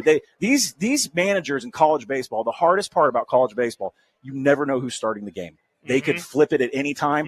Oh, and I shouldn't even mention that Alabama's coach was calling some guy in a sports book a few years ago. So that's the hardest part of college baseball, is knowing who's going to throw. Sure. Colin Wilson of the Action Network joining us here from the Omaha Baseball Village. We have spent a lot of time around here talking about Dave Van Horn. I wonder your expectations on what is left for him in his career. Of course, there was the video that came out after Arkansas beat Creighton, where he basically is telling Ed Service, hey, I'm not too far behind you. Like, is there a world where, especially if a magical run happens, that this could be it for DVH? Absolutely, because when he got there for Norm DeBryan, we'd had Norm for so long, and he had kind of laid the foundation of, hey, Fayetteville's a pretty cool place to come play. Yeah. And we kind of have a good baseball team in the middle of America where you don't have to go to, like, down to Texas and play for the Longhorns, the Southwest Conference days, right? Yeah. So Dave gets big attraction. He knows how to recruit. That was the biggest thing. He got the best pitching coach. He got the best hitting coach. They build Baum-Walker Stadium, which is the mecca. I'm sorry, Duty Noble, Mississippi State fans.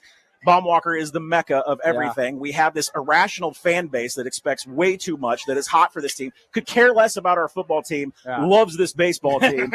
And so he's got the foundation. We've now built athletic training facilities. We've now built buildings all around Baum-Walker. They're talking about putting luxury box seats around the outfield. Like, Dave has built everything perfect for somebody to take over. Now, whether that's Tony Vitello or whether that's another assistant coach, I don't know. But if we win this, I would put the odds at minus 400 Dave Van Horn's retiring. I mean, what else is there? No, seriously. I mean, he's crying. He's crying in the interviews because he knows how big this is. This is the best team he's ever had. This is the best team he's ever had. And this would be an incredible story too, because what better state to do it, right? In front of what better just kind of atmosphere, right? And you ride off into the sunset. The Cowboy goes, retires, and he finally wins a national title for the team that he's given so much to. It'd be beautiful. Every time we have a super regional, a former assistant coach is the one that comes in. Tony Vitello, former assistant. Creighton's head coach, former assistant coach. Yes. Like everybody is a former assistant of Dave Van Horn. Absolutely. He is so well respected and he's so well mannered. Like I don't know how him and Tony ever got along in the same dugout, but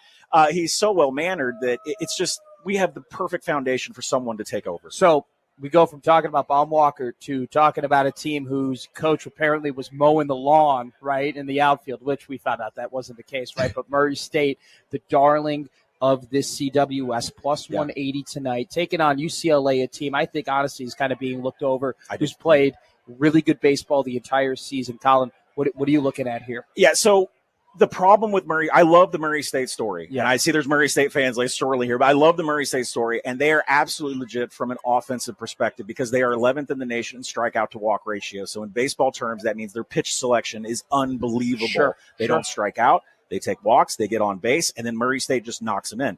The problem they have tonight is Michael Barnett is going to be the starter for UCLA. He's only walked 18 guys in 81 innings. Oh my God. Yeah, I mean, it's like if it happens, it's like it's like a snowstorm in Florida, right? I mean, there's no walks coming out of Michael Barnett. So I think Murray State, I have them plus 2.5 to cover the run line tonight because that offense is insane. But at the same time, once Michael Barnett is out for UCLA, that UCLA bullpen has like a 5.9 xFIP. And like a 5.2 ERA. Like the staff can't hold anybody. And if you watch Murray State games, you get up 6th, 7th inning, you go get yourself a beverage, you come back, there's 4 runs up on the board. Like these guys are tearing into bullpens. So for you live bettors out there, you crazy animals out there that like live betting, sickos. If you don't want to lay Murray State plus 2.5 pregame, I'm telling you, I'm going to go into the facility and get my eyeballs on it. And I'll be live betting the over and Murray State once they get in. Because I think Michael Barnett for UCLA will have some success. Sure. Can the bullpen shut him down?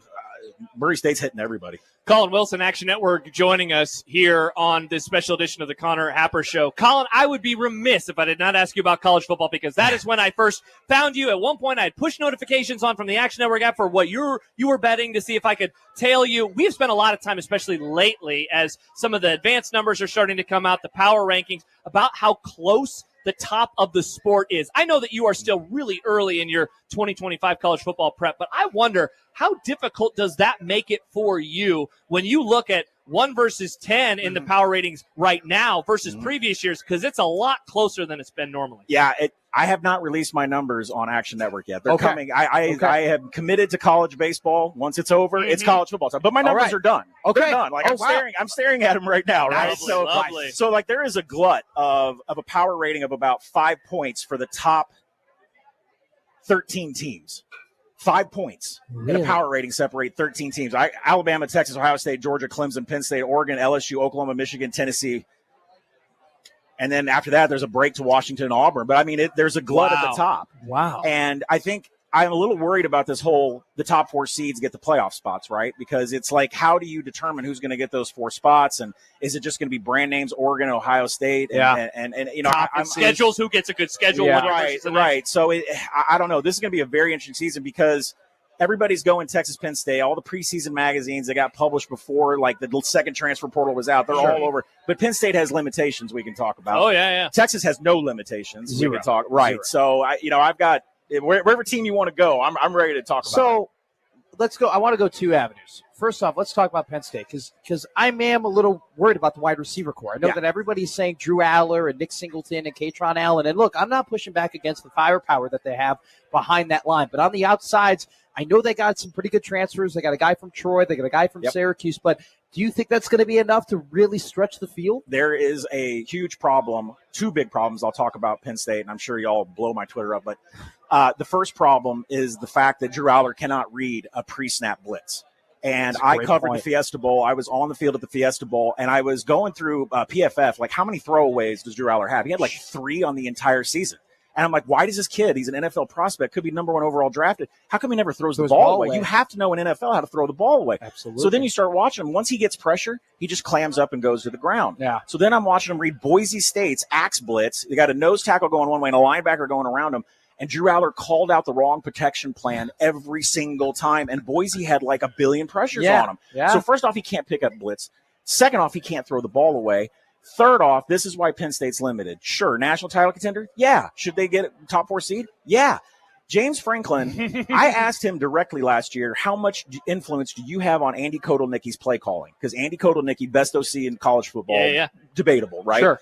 And I said, how much do you have? He said, I still maintain full control on 3rd and 4th and short, and I'm the one that makes those calls.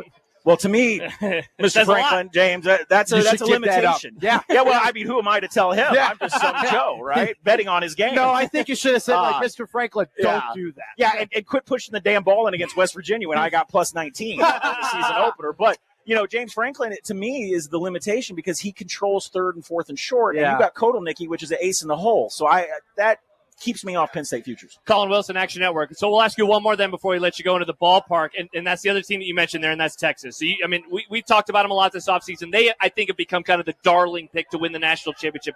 You said don't really have a whole lot of weaknesses. What is the thing to be concerned about with the Longhorns? And, how soon before you mention Arch Manning, just given how little he has played? So defensive line, probably the best in the nation. And right now, if you have that, you are absolutely a contender in the SEC. Yep. There are a lot of bad offensive lines in the SEC, one of them being Arkansas. And the portal didn't fill a lot of gaps. So I don't think we're going to really know Texas's weaknesses because Phil Steele's about to come out, and then everybody's going to gravitate to that. And I'm just going to tell you right now, every single unit's going to be top 3, right? And so there's not going to be a weakness. Now, you talk about Arch.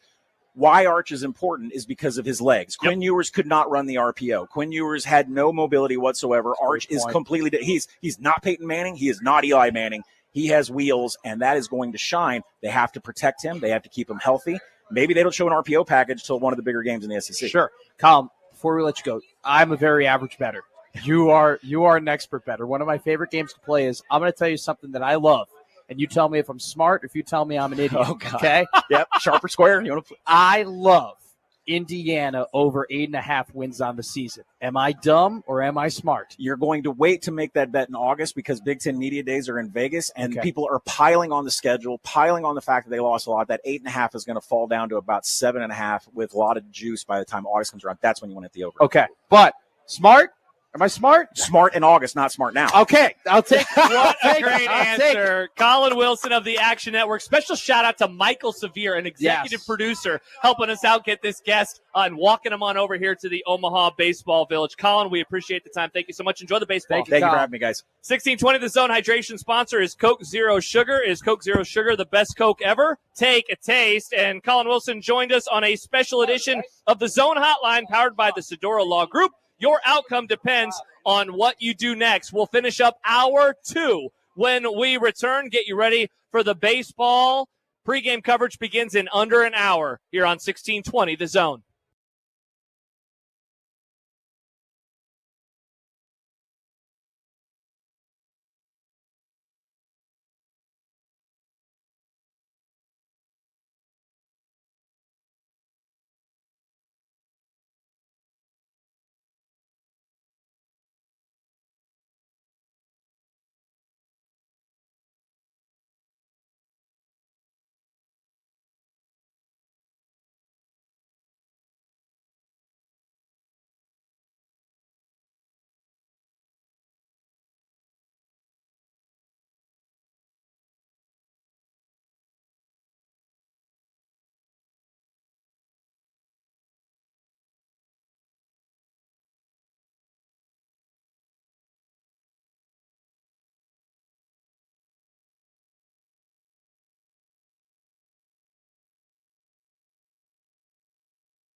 Welcome back. Hour 2 as we wrap it up, presented by Nebraska Medicine. Fred and Pamela Buffett Cancer Centers. Get a second opinion at nebraskamed.com/cancer. And a reminder that Country Fest back at OBV. This Friday, OBV welcomes Walker Montgomery and special guests Casey Johns and Kimberly Meyer to the Beer Garden stage. This is an all-ages show. Get your tickets at OmahaBaseballVillage.com. Josh Peterson, Matt McMaster. We got Josh Otson here. We got Peter Krenzer back in our 1620 The Zone studio, wrapping up hour number 2, and we'll be on until 12:40. So now less than an hour to go until we send it up to the booth for John, for Gary, Happer down on the field, UCLA and Murray State. And speaking of Happer, how about years into the Men's College World Series, right here, and Happer is the first zone host to get a foul ball. Unreal performance by your guy, Josh, Connor Happer. Connor Happer is an athlete. Oh, yeah. He may not look like it. Wow. But he's an athlete. Wow. Come on. Can you believe what he's saying there, Josh? Hey, shots fired. Josh knows. That's Happer and I's relationship. I know if the former baseball player is an athlete? Yes. Wow. We just make fun of each other. He currently, right now, doesn't look like an athlete. But wow. He is an athlete. Yeah. And so he's credit making to Connor plays. Happer. Making it's a plays. Cool ball. With Yeah. the logo, the Yeah. pen, the greatest. Like, we got a ball yesterday. We got nice. us But it media wasn't- members. It was not that ball. It was not official. Not It was that ball. the Yeah, I noticed that. coolest- I picked it up. I was like, okay. One of my greatest baseball memories was 2017. It was game 1 of the season. The Los Angeles Dodgers were in town to play the Chicago Cubs. And it was the celebration of the 2016 World Series, right? That whole weekend was like a festival of celebrating that incredible 16 team. That's a celebration. It's a celebration. And I was lucky enough to be in like the 100 section. Mm-hmm. And I don't know who struck out but someone struck out a guy, and Yasmani Grandal picks the ball off, right, or gets the ball, throws it to first base, gets the third out. They throw it back to Yasmani. Yasmani's running off the field. I sprint over to the Dodgers dugout. Yasmani looks at me, tosses me the ball. Did you dive on top of the dugout like those Yahoos last night? Nope. I had a glove. I was young enough still to have a glove. I caught it. It was 3 years ago. And I just spit everywhere. I caught it. I ran back to my seat.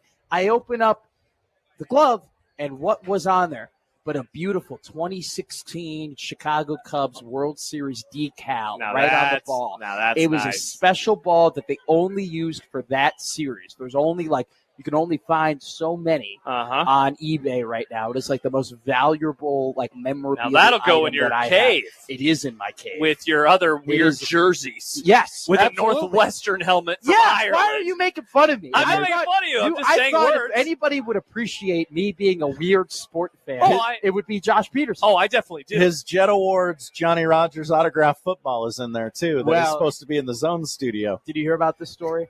Well, I mean, we've been told to clear out the Zone studio 100 times lately, so I'm not going to throw any shit. By the way, they're painting in that building. No, are they really right now? Yeah. No way. Yeah. No. They're painting. Mural's gone. They're painted Manning. The main floor mural. Yeah. Oh, R.I.P. So, right? Is that what they? I'm not Catholic. I don't know. Hey. All right. Love it. So, go ahead. And I go to, everyone knows, well, now everybody knows, I go to lunch every 2 weeks with Michael Severe. Yeah. A little tradition we do. Yeah. Josh kind of revealed that to everybody. And then now it's was that a state secret? Well, it was just confidential, Josh. I don't want to make personal business on the air, but Michael Severe and I, we are lunch buddies, okay? So we go out, and he gave me a fully signed Jet Award ball. And I thought he was giving it to me. But it was for the studio. And I was really honored. I'm like, Michael, thank you so much. He came in one day and he said, "Where's that football I gave Matt?" That's so awesome. He goes, "Put it in the studio." And I go, "There's nowhere to put it." He's like, "Put it in the studio." I know exactly where the studio was. So I brought it home for the weekend. I forgot to bring it on Monday back and put it up there. Michael got very mad at me that I did not bring the ball into the studio, display it. I then went back, displayed it. Then they told us we got to clear out the studio. So the ball is back at my house right now. Well, yeah, we're not allowed to have anything in the studio right now because apparently they're painting the 1620 The Zone studio. Peter, we hope that you're okay inside of there right now. I hope Peter sucking is down huff and fumes. paint Yeah, don't do that, Peter. It's dangerous for you. Peter's a little woozy right now. Coming up in our final hour of the show, you sent me a question last night about Nebraska's special teams coordinator. And loved it. I did. I sent you back 3 peppers, pepper emojis. You were the first person to ever send me a pepper emoji. So we will get to that coming up in the final hour of the show. And who knows what else? We have so many topics that we're probably going to have to push some of them back to our second show, if not into our Father's Day Sunday show, which we will do tomorrow from 10 until 12:40. So we will do all of that and more as we continue on. Looking forward to those conversations. 1620 The Zone, powered by KRT Athletic Muscle Cream, providing increased performance to people who suffer from muscle fatigue and cramps. And by Cross Strain Brewing, Nebraska fresh and always evolving. We love Cross Strain. And a reminder, the Special Edition Zone Hotline is powered by the Sedora Law Group. Your outcome depends on what you do next. You can always text us at 402-951-1620. We've had a lot of guests in person over the last couple of days, so we haven't had to go to the hotline as much, but certainly the text machine is there. The YouTube chat, it looks like it's popping. J-Man, good catch, Hap. And then J-Man also said, got him. Was that when Matt was drizzling and dribbling the spit out of his mouth? Yes. I was so startled by that. Awesome. And Mike also asked earlier, the Mafia mows your yard. Is that what's going on? No, it's just we're Latin, and Latins take care of Latins. Nice. Aladdin? Latin. Oh, I think you're talking about Aladdin. No. I'm a not whole new world. No, not Don't Ali. you dare close your eyes. I'm not Prince Ali. Nice. No. I'm just Cuban. Nice. All right, more to come. 40 minutes left in the show. It's already almost done. Sad. Matt and I will rock and roll into the noon hour here on 16. Sounds sad. I'm sad. It's almost over. Sad. 12 o'clock hour next here on 1620 The Zone.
We are into the third hour here at the Omaha Baseball Village. Josh Peterson, Matt McMaster. We got Josh Odson on site. We got Peter Krenzer back in our zone studio, and we are so happy to have Jim McNew of Dort's BBQ here because he just delivered some awesome grub. Jim, how are you on this fine Saturday afternoon? We're doing good. Thanks for having us, guys. We appreciate it. Yes. Thank you. Tell us about Dort's. Yeah. Dort's, well, it started in 1961 in Papillion. Okay. My grandpa, my parents bought it. We did barbecue there, and we decided to do barbecue down here at the Omaha Baseball Village, and we've been down here 15 years slinging barbecue. Wow. Jim, I love barbecue, okay? And these ribs are some of the better ribs that I've had. I mean, absolutely incredible. Josh Odson had one bite of that rib over there, and he looked at me dead face, he goes, these things are good. Right? Like he was taken aback. Now, if you know barbecue, right? There's different styles of barbecue across the country. There's Carolina barbecue. There's Kansas City barbecue. I'm impartial to Texas barbecue, which is a lot of pepper. Where would you put your barbecue in terms of region? So I'm in Kansas City. Okay. Yep. And what is kind of distinctive about the things that you're making and the things that you're slinging and the great meats you're smoking? Well, I had a good friend. His name was Uncle Ernie. He passed away about 6 years ago, and I use his seasoning, and I think his seasoning is the best seasoning a guy can buy. You can get it right down in Cedar Creek, Nebraska, at a little convenience store at that lake. But his seasoning is by far the best seasoning I've ever used, and I think that's the secret to my barbecue. What's in that seasoning? I wish he's dead. He took the secret to the grave. All right.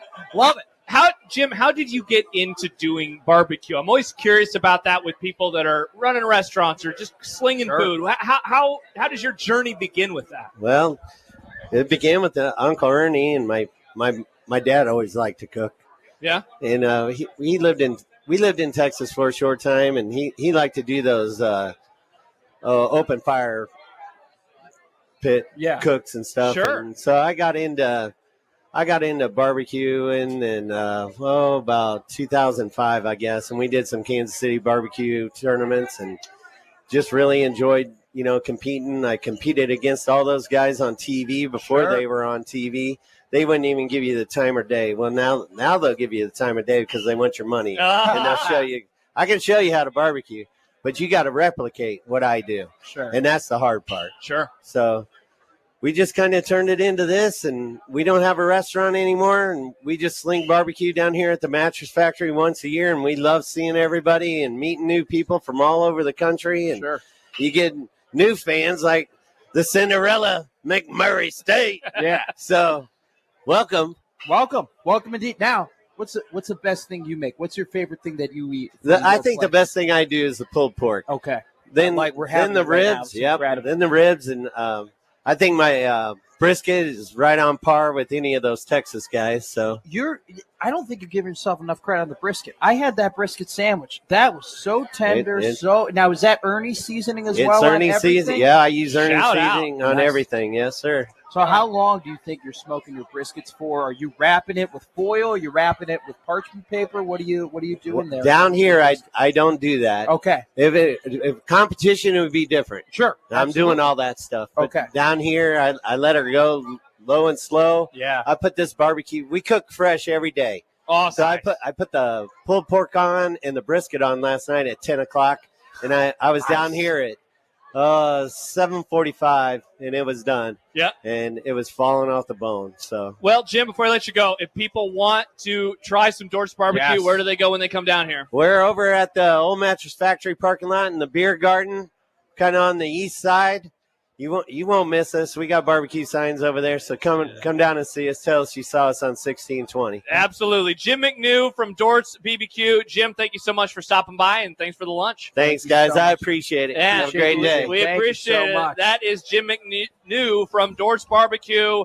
Really good barbecue. And we're going to take a break right now so we can eat some more, and we'll get into that special teams topic that you have on the other side. Another in-person special edition Zone Hotline powered by the Sedora Law Group.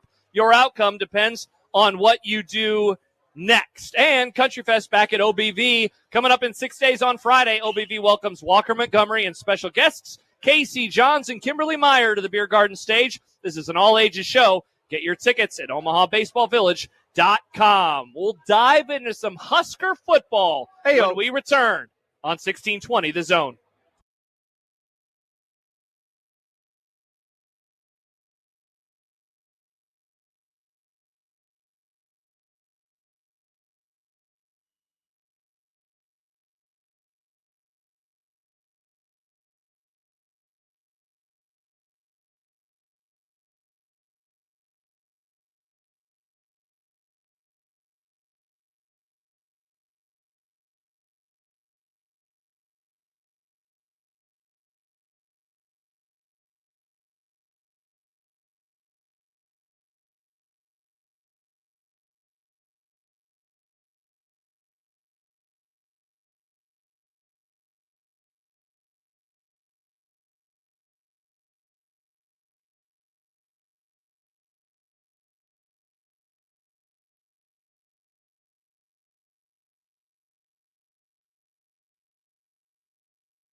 Come by the Zone booth inside of the Omaha Baseball Village and register to win ice cream for a year from Ted and Wally's. Ted and Wally's, official ice cream of 1620 The Zone, celebrating more than 35 years with over 3,000 flavors. Benson in the Old Market, Omaha. And 1620 The Zone is powered by KRT Athletic Muscle Cream, providing increased performance to people who suffer from muscle fatigue and cramps, and by Cross Strain Brewing, Nebraska Fresh and always evolving. We have about a half hour left in today's show, getting you ready for Game 3 of the Men's College World Series and Game 1 of today, UCLA and Murray State. Pregame at 12:40, first pitch just after 1 o'clock, and then the nightcap tonight, Arkansas and LSU, the game that we are all excited for. Matt and I will be back on between those games until 5:40, and then the first pitch for that one coming just after 6 o'clock. You have a Nebraska football topic that we're going to get to in just a moment, but I just saw this from Pete Nakos. Oh, Pete Tweet. Who comes from On 3, and he had a chance to talk to Dane Key for a column, and I've not had a chance to read it yet, but there's a pull quote on the Twitter feed where he says why he left Kentucky and why he came to Nebraska. He told On 3 Sports the decision came to finding consistency. He found that at Nebraska with Dylan Raiola. Here's a quote. He doesn't stop working. That's what you want out of your quarterback. Dylan's special. So looking forward to reading that story a little bit later on. Put that into the cookie jar. But will Nebraska's special teams be special? So you texted me something last night, a question that you have about Nebraska and one of the new coordinators for the team. It was a very late text. It's like 9:30. Is that late for you? Well, I think what are you saying about me? No, I think in relativeness to like a 10 a.m. show and like then 9:30. I guess so. Yeah. Hey, here's an important. I was topic. sitting on my couch watching the NBA and Men's College World Series, and all of a sudden you saw Matt McMaster, and then both in parentheses probably like Young or 1620 or something like that, because you have so many other Matt McMasters in your contacts. Definitely, you're not the only one. I'm not the only one. Yep. I texted you. Should we trust Mike Eckler this season? Should we? Show your homework. Yes and no. Okay. That's not an answer. Here's where I'm getting at. Both sides equally as bad. Here's where I'm getting at. Yeah. Long term. Yeah. Like 3 to 4 seasons. Absolutely we should. Okay. 1,000,000%. Because I'm picking up what you're dropping. The guy has, and Steve Sipple has talked about it, how he was a linebackers coach, and, you know, I guess he was trying to be a defensive coordinator or was looking to be more of a defensive coach, and then at some point decided, you know what, I'm going to be the best special teams coordinator of the country. I'm going to absolutely take this job and just do it the absolute 100% best that I can, and he's done that. And you can look, we've heard all the stats about Tennessee and top 25 and punt return average and kick return average, and how he's done it without starters, without scholarship guys, where he's taken walk-ons and has developed. I mean, he's got so many different punt returners that have gone to the NFL. Shout out. Incredible numbers the last 4 years Jones. at Tennessee. But this year specifically, tough. I don't think I can trust that this special teams unit is just going to take this automatic, incredible turnaround to become a very good unit. Are you thinking about it from the broader special teams as a whole, or are you thinking about the individuals, like the kicker, the punter, which will be new? Who's returning kicks? Who is returning kicks? Who's returning punts? Yeah, very good questions. Like, right? We don't know. Mm-hmm. There's no returning production. The only guy that you could say that, all right, yes, like he could do it is Andrew Marshall, which no offense to Andrew Marshall, but returning punts in Idaho, right, is a little different than playing in the Big Ten. At least he has the experience, right? At least he can do it, right? At Yeah. least we've seen he has the capability to do it. Mm-hmm. But there is, and like Big Ten teams, like special teams is a big deal. So this is more of it's a long-term, you're buying long-term, but you know that it's going to be a little bumpier. I think that we all have this assumption that special teams is going to just be a good unit. Well, okay, so do we? Do we think it's going to be good, or do we just think it's not going to be awful? I don't know who's returning kicks. Yeah? I don't know who's returning punts. Mm-hmm. You have a punter who's never kicked a football before. Like, he's not a college football punter. He's a rugby style punter who's coming out. He's a freshman. Yeah. It's a freshman punter who's never played football, or at least maybe okay. He's played Australian rules football. He's played rugby, right? Yeah. So you have a punter with not a lot of experience. I don't know for sure who's returning our kicks. I don't know who for sure is returning the punts. And then you have 3 place kickers in Tristan Albano, John Hull, and Tyler Cunanan, who they just got from Cal. Those 3 guys aren't necessarily Roberto Aguayo, all league. They've definitely shown that they can make kicks. They've definitely shown that they can't make kicks. Sure. It's just I don't think the pieces are necessarily there. So it's a good point, what you just say there. And we had Kelly Ford on Sportsmanlike Conduct earlier this week. And I asked him about special teams because on his numbers, he projects Nebraska to be ranked 116th in the country. And I didn't ask him to say, hey, you're wrong or right, but more, how do you put together a special teams ranking right now, given especially that there is a new coordinator who has done wonders at Tennessee over the last few years? And he was like, honestly, I will apply a positive grade for somebody like an Eckler, but I don't really do anything preseason-wise. It's almost what you did last year is kind of where I project you this year. Yeah. So he has them 116th. Bill Connolly and SP Plus, he has them at 119th. I'm guessing the Bill is probably pretty similar to that in terms of what do we, it's not like a returning quarterback or something, right? No. So let me ask you this then, because I don't think they're going to be good. I just don't think they're going to be 119th bad. Sure. What would be a line that you would say 83rd and a half? Yeah, because that's what. So if they reach there, I think people would say thumbs up, Mike Eckler, and then it's the next year. Or do you think that people are going to be judging him on the curve of 83rd Tennessee is still below average, but it's a huge jump from 100 and whatever. And this is the outsider in me in this state. Okay, let's stop doing relative expectations, right? In terms of oh my God, they were so bad and now they're below average. Hell yeah. No, let's just really? try, you can't do that for 1 year? If you're talking about a long-term play, why can't the first year be the long-term play? I'm not okay. If they are 83rd this year, right? Yeah. I am not going to be mad at Mike Eckler. I am not saying that. Okay. I'm not. So what are you saying though? I'm not going to pat him on the ass and say, attaboy. So what are you going to say? Just thank you? Let's see what you do next year. Yeah, for sure. I mean, kid, I don't want to throw a parade for the guy. Well, you said happy. Did you not say happy? I'd be happy with the improvement. Yeah. Okay. I'll be correct. But I'm grading on a curve, right? No. You're grading on a curve, but your statement, you're happy with the improvement. Yeah. I would be happy with the improvement. Yeah. I'm not happy. Yeah, sorry. I'm not happy as a person of sweet 83rd special teams. Yes. It's just, I would say honestly, if you go from 100 and whatever to 83rd, that is quite a bit of jump. And then, because then I would say, can you do another 30-spot jump the next year? Please. Because then you're getting into the top 50 range. I would even expect higher. Because now you've had another year to why not go in the portal and be hey, and this is not going to happen, right?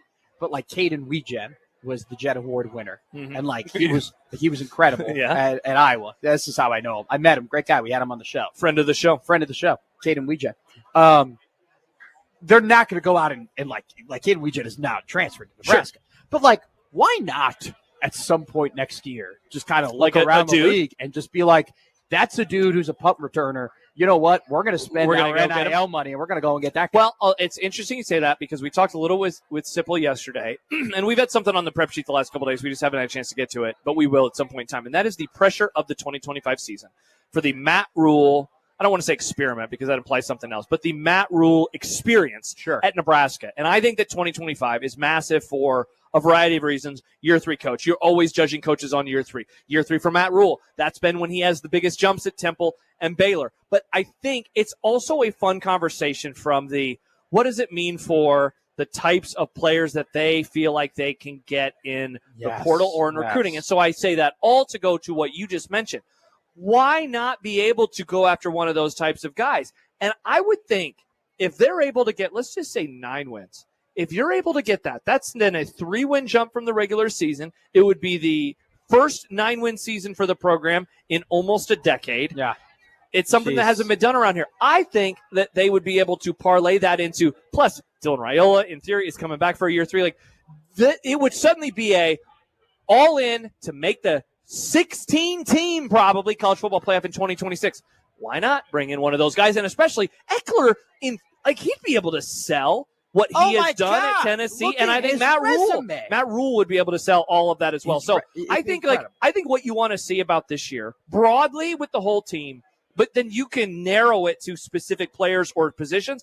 Special teams, you narrow it. I think you want to see a 30-spot jump and say there is obvious improvement, there is room to grow, and let's see if you can put together a group of players that can help you grow. I just don't think this is.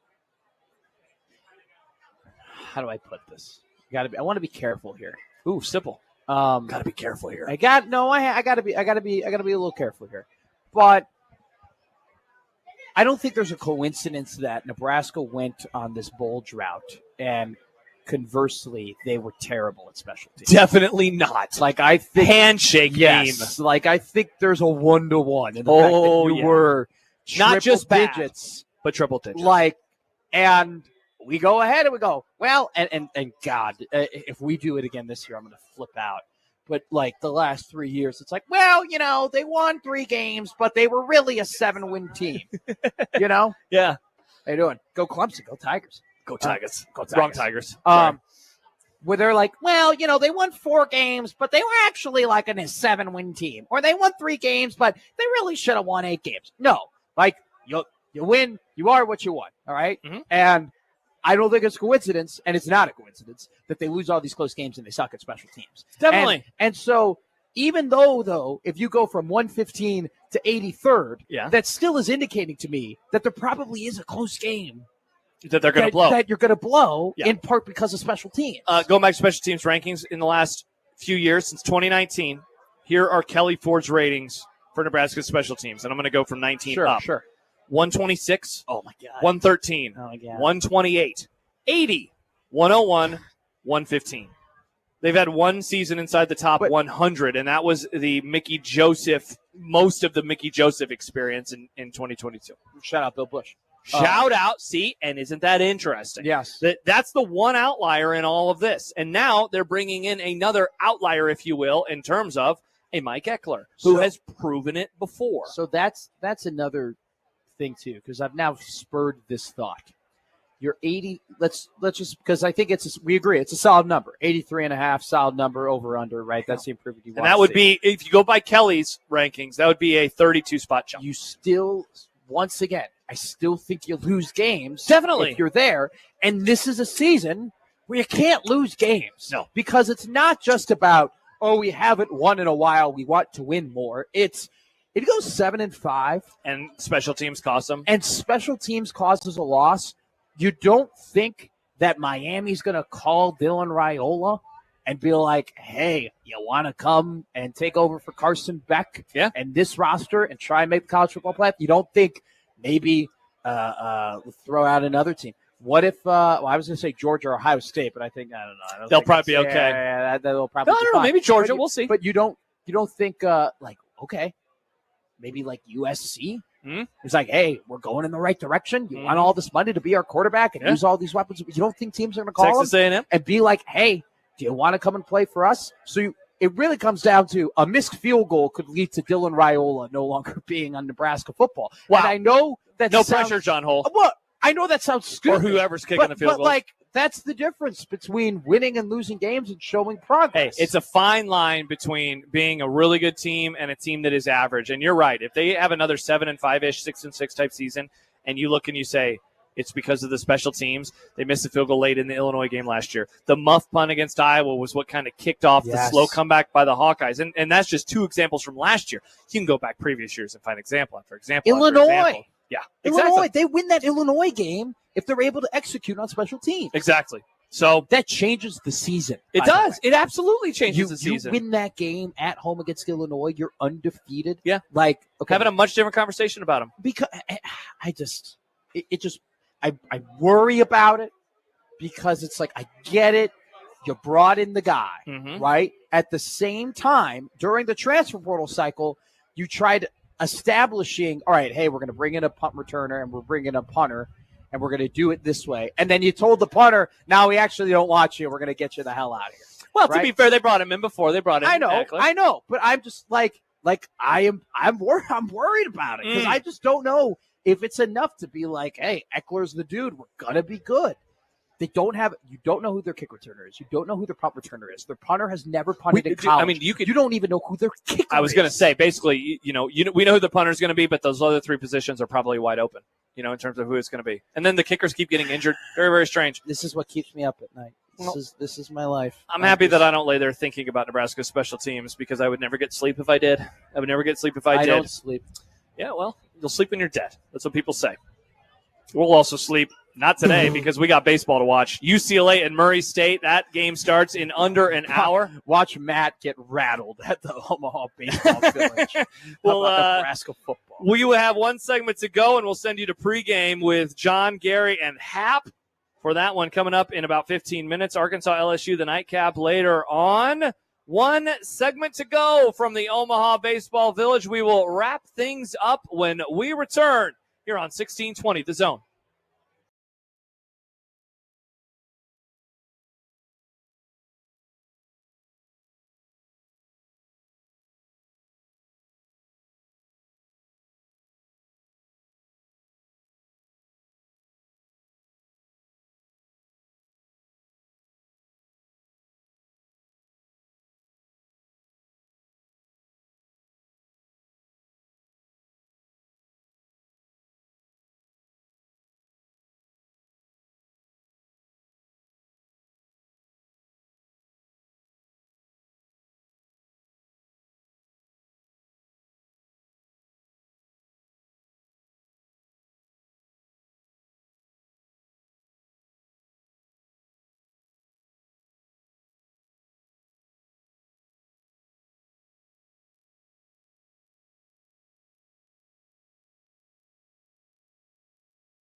Come by the Zone booth at the bullpen inside the Omaha Baseball Village and register to win a 1620 The Zone prize pack of KC Royals porch tickets and ice cream for a year from Ted Wally's 13th.